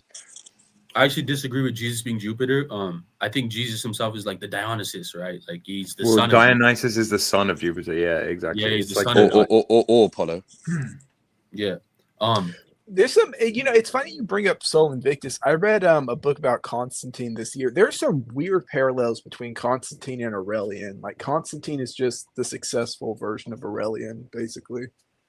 Well, it is interesting because he just got assassinated prematurely. Like he saw crises in Rome and then just died. Yeah, so like I said, the successful version. Yeah, I think there's good grounds to believe that if it wasn't for the cult of Sol Invictus, then Christianity wouldn't have spread as much as it did. Because probably not. Think about how if you are someone who believed in multiple gods of the pantheon of the Roman gods, to suddenly being converted to Christianity, that's a bit of a leap. You know, going from polytheism to full-out monotheism. But if you're someone who believed in Sol Invictus, which is a form of monotheism, then it's not much of a jump to then move to being Christianity, as seeing Jesus as, he is Sol Invictus and greater, you know? Yeah. Jesus was my favorite sex pervert. I'm a sex pervert too. Real. Thank you, Noam. Thank you for your we just got to get aroused, really aroused. No, we're not doing this right now. We're not doing this on this. You just get really horny. You just get really. We're not doing this on this live stream. We're not doing this on this stream. No, and there's lots of talks of like, did the Christians have 25th of December as being Jesus's birthday in order to steal it from the pagans, or was it vice versa? No one cares. No one cares. Well, it was Christmas, on the 21st, and there are Christians who celebrate Jesus' birthday on the 5th of January. You know, and that is they have a different calendar. They have a different calendar. No, it's because they're emulating or copying from God. Dionysus, you know. This dude, bro. Yeah. None of this matters. Any one of the new people who just joined? I think it's Michelle and Wobert, yeah. Bobert. Do you have anything interesting to add to the conversation? Otherwise, I'm not particularly. Okay, so the guy that all this is about, the Rudyard guy, what else does he dream about? Go look at his channel. Go look at his channel. Just go look at his channel. Well, you guys are before we get you guys already down. did. You did the work. Go look at his channel.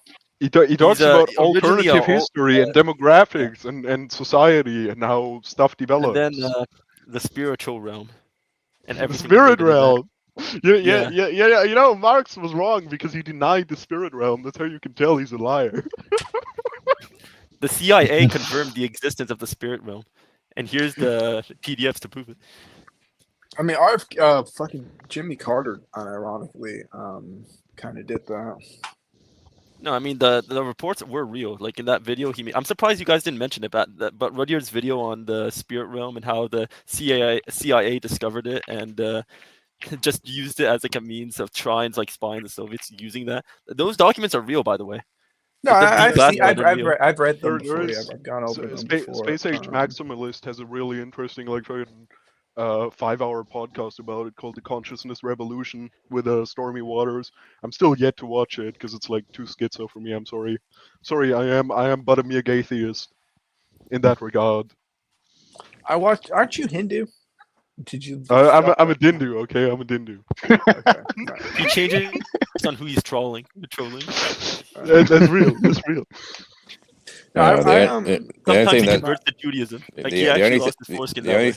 the only thing close to spiritual in this world is the neutrino. I got I read through. There's like an interview with Jimmy Carter from way back in the day about his presidency, and one of the questions in there was asking him about the Rockwell crash, and in there they ask him, did you ever look into that and figure out what was going on there? And he goes, yeah, but I can't really talk about it, but what I can say is we had this airplane that crashed over the Amazon and we couldn't find it, so we consulted a witch with telepathic abilities to help us find it. Actually, that's an actual quote from him. Yes. Yeah, no, like the CIA papers that Rudyard like uses, like they essentially say that. So like they're like, oh, we want this one specific document for the Soviets, so we consulted this witch to say, what was it?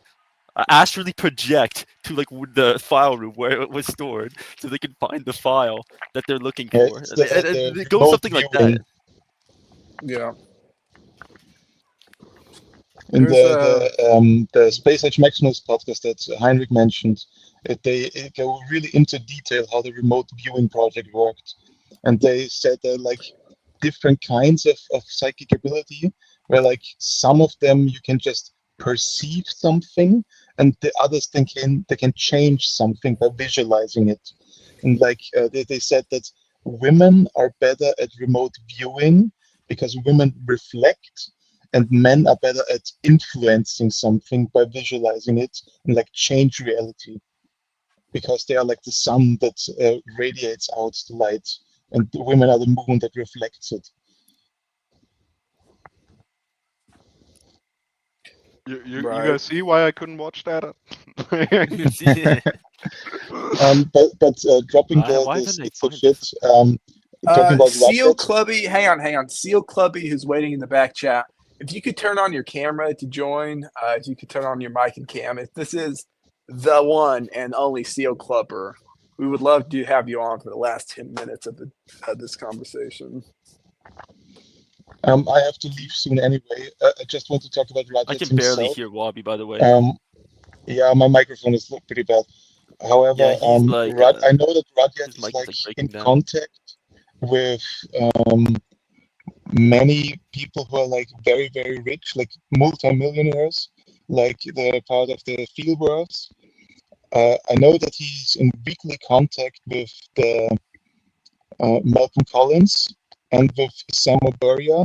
And Samo Buria is like a San Francisco tech guy who has his own think tank called Bismarck Analysis, and it's like really interesting how this guy got all these connections.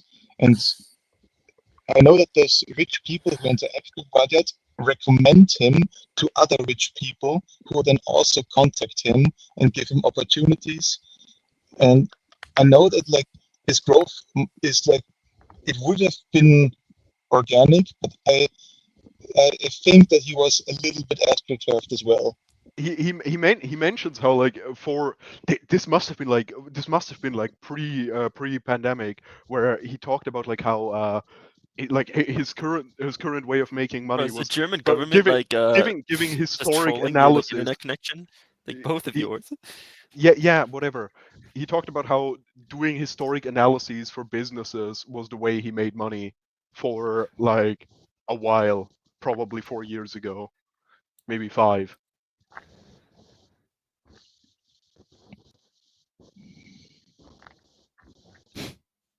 Well, I'll be honest, I couldn't hear half of what you said. I don't know what's going on with your connections.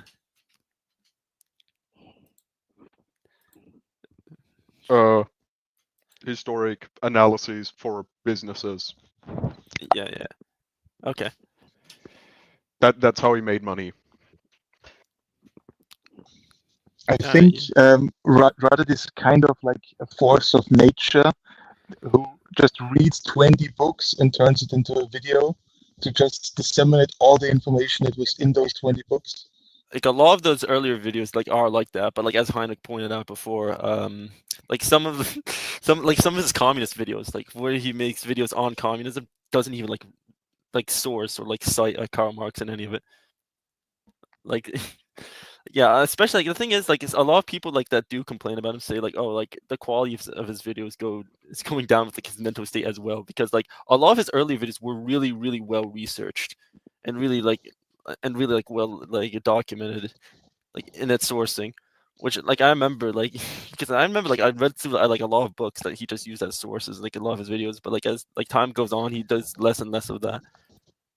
Yeah, but he's not Monsieur Z, most red pill alternative historian. if you remember those videos. Yeah. He had like all his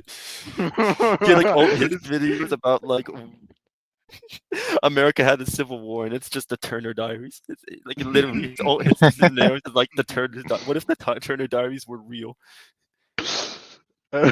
You remember where he justified a certain historic event in the 1940s?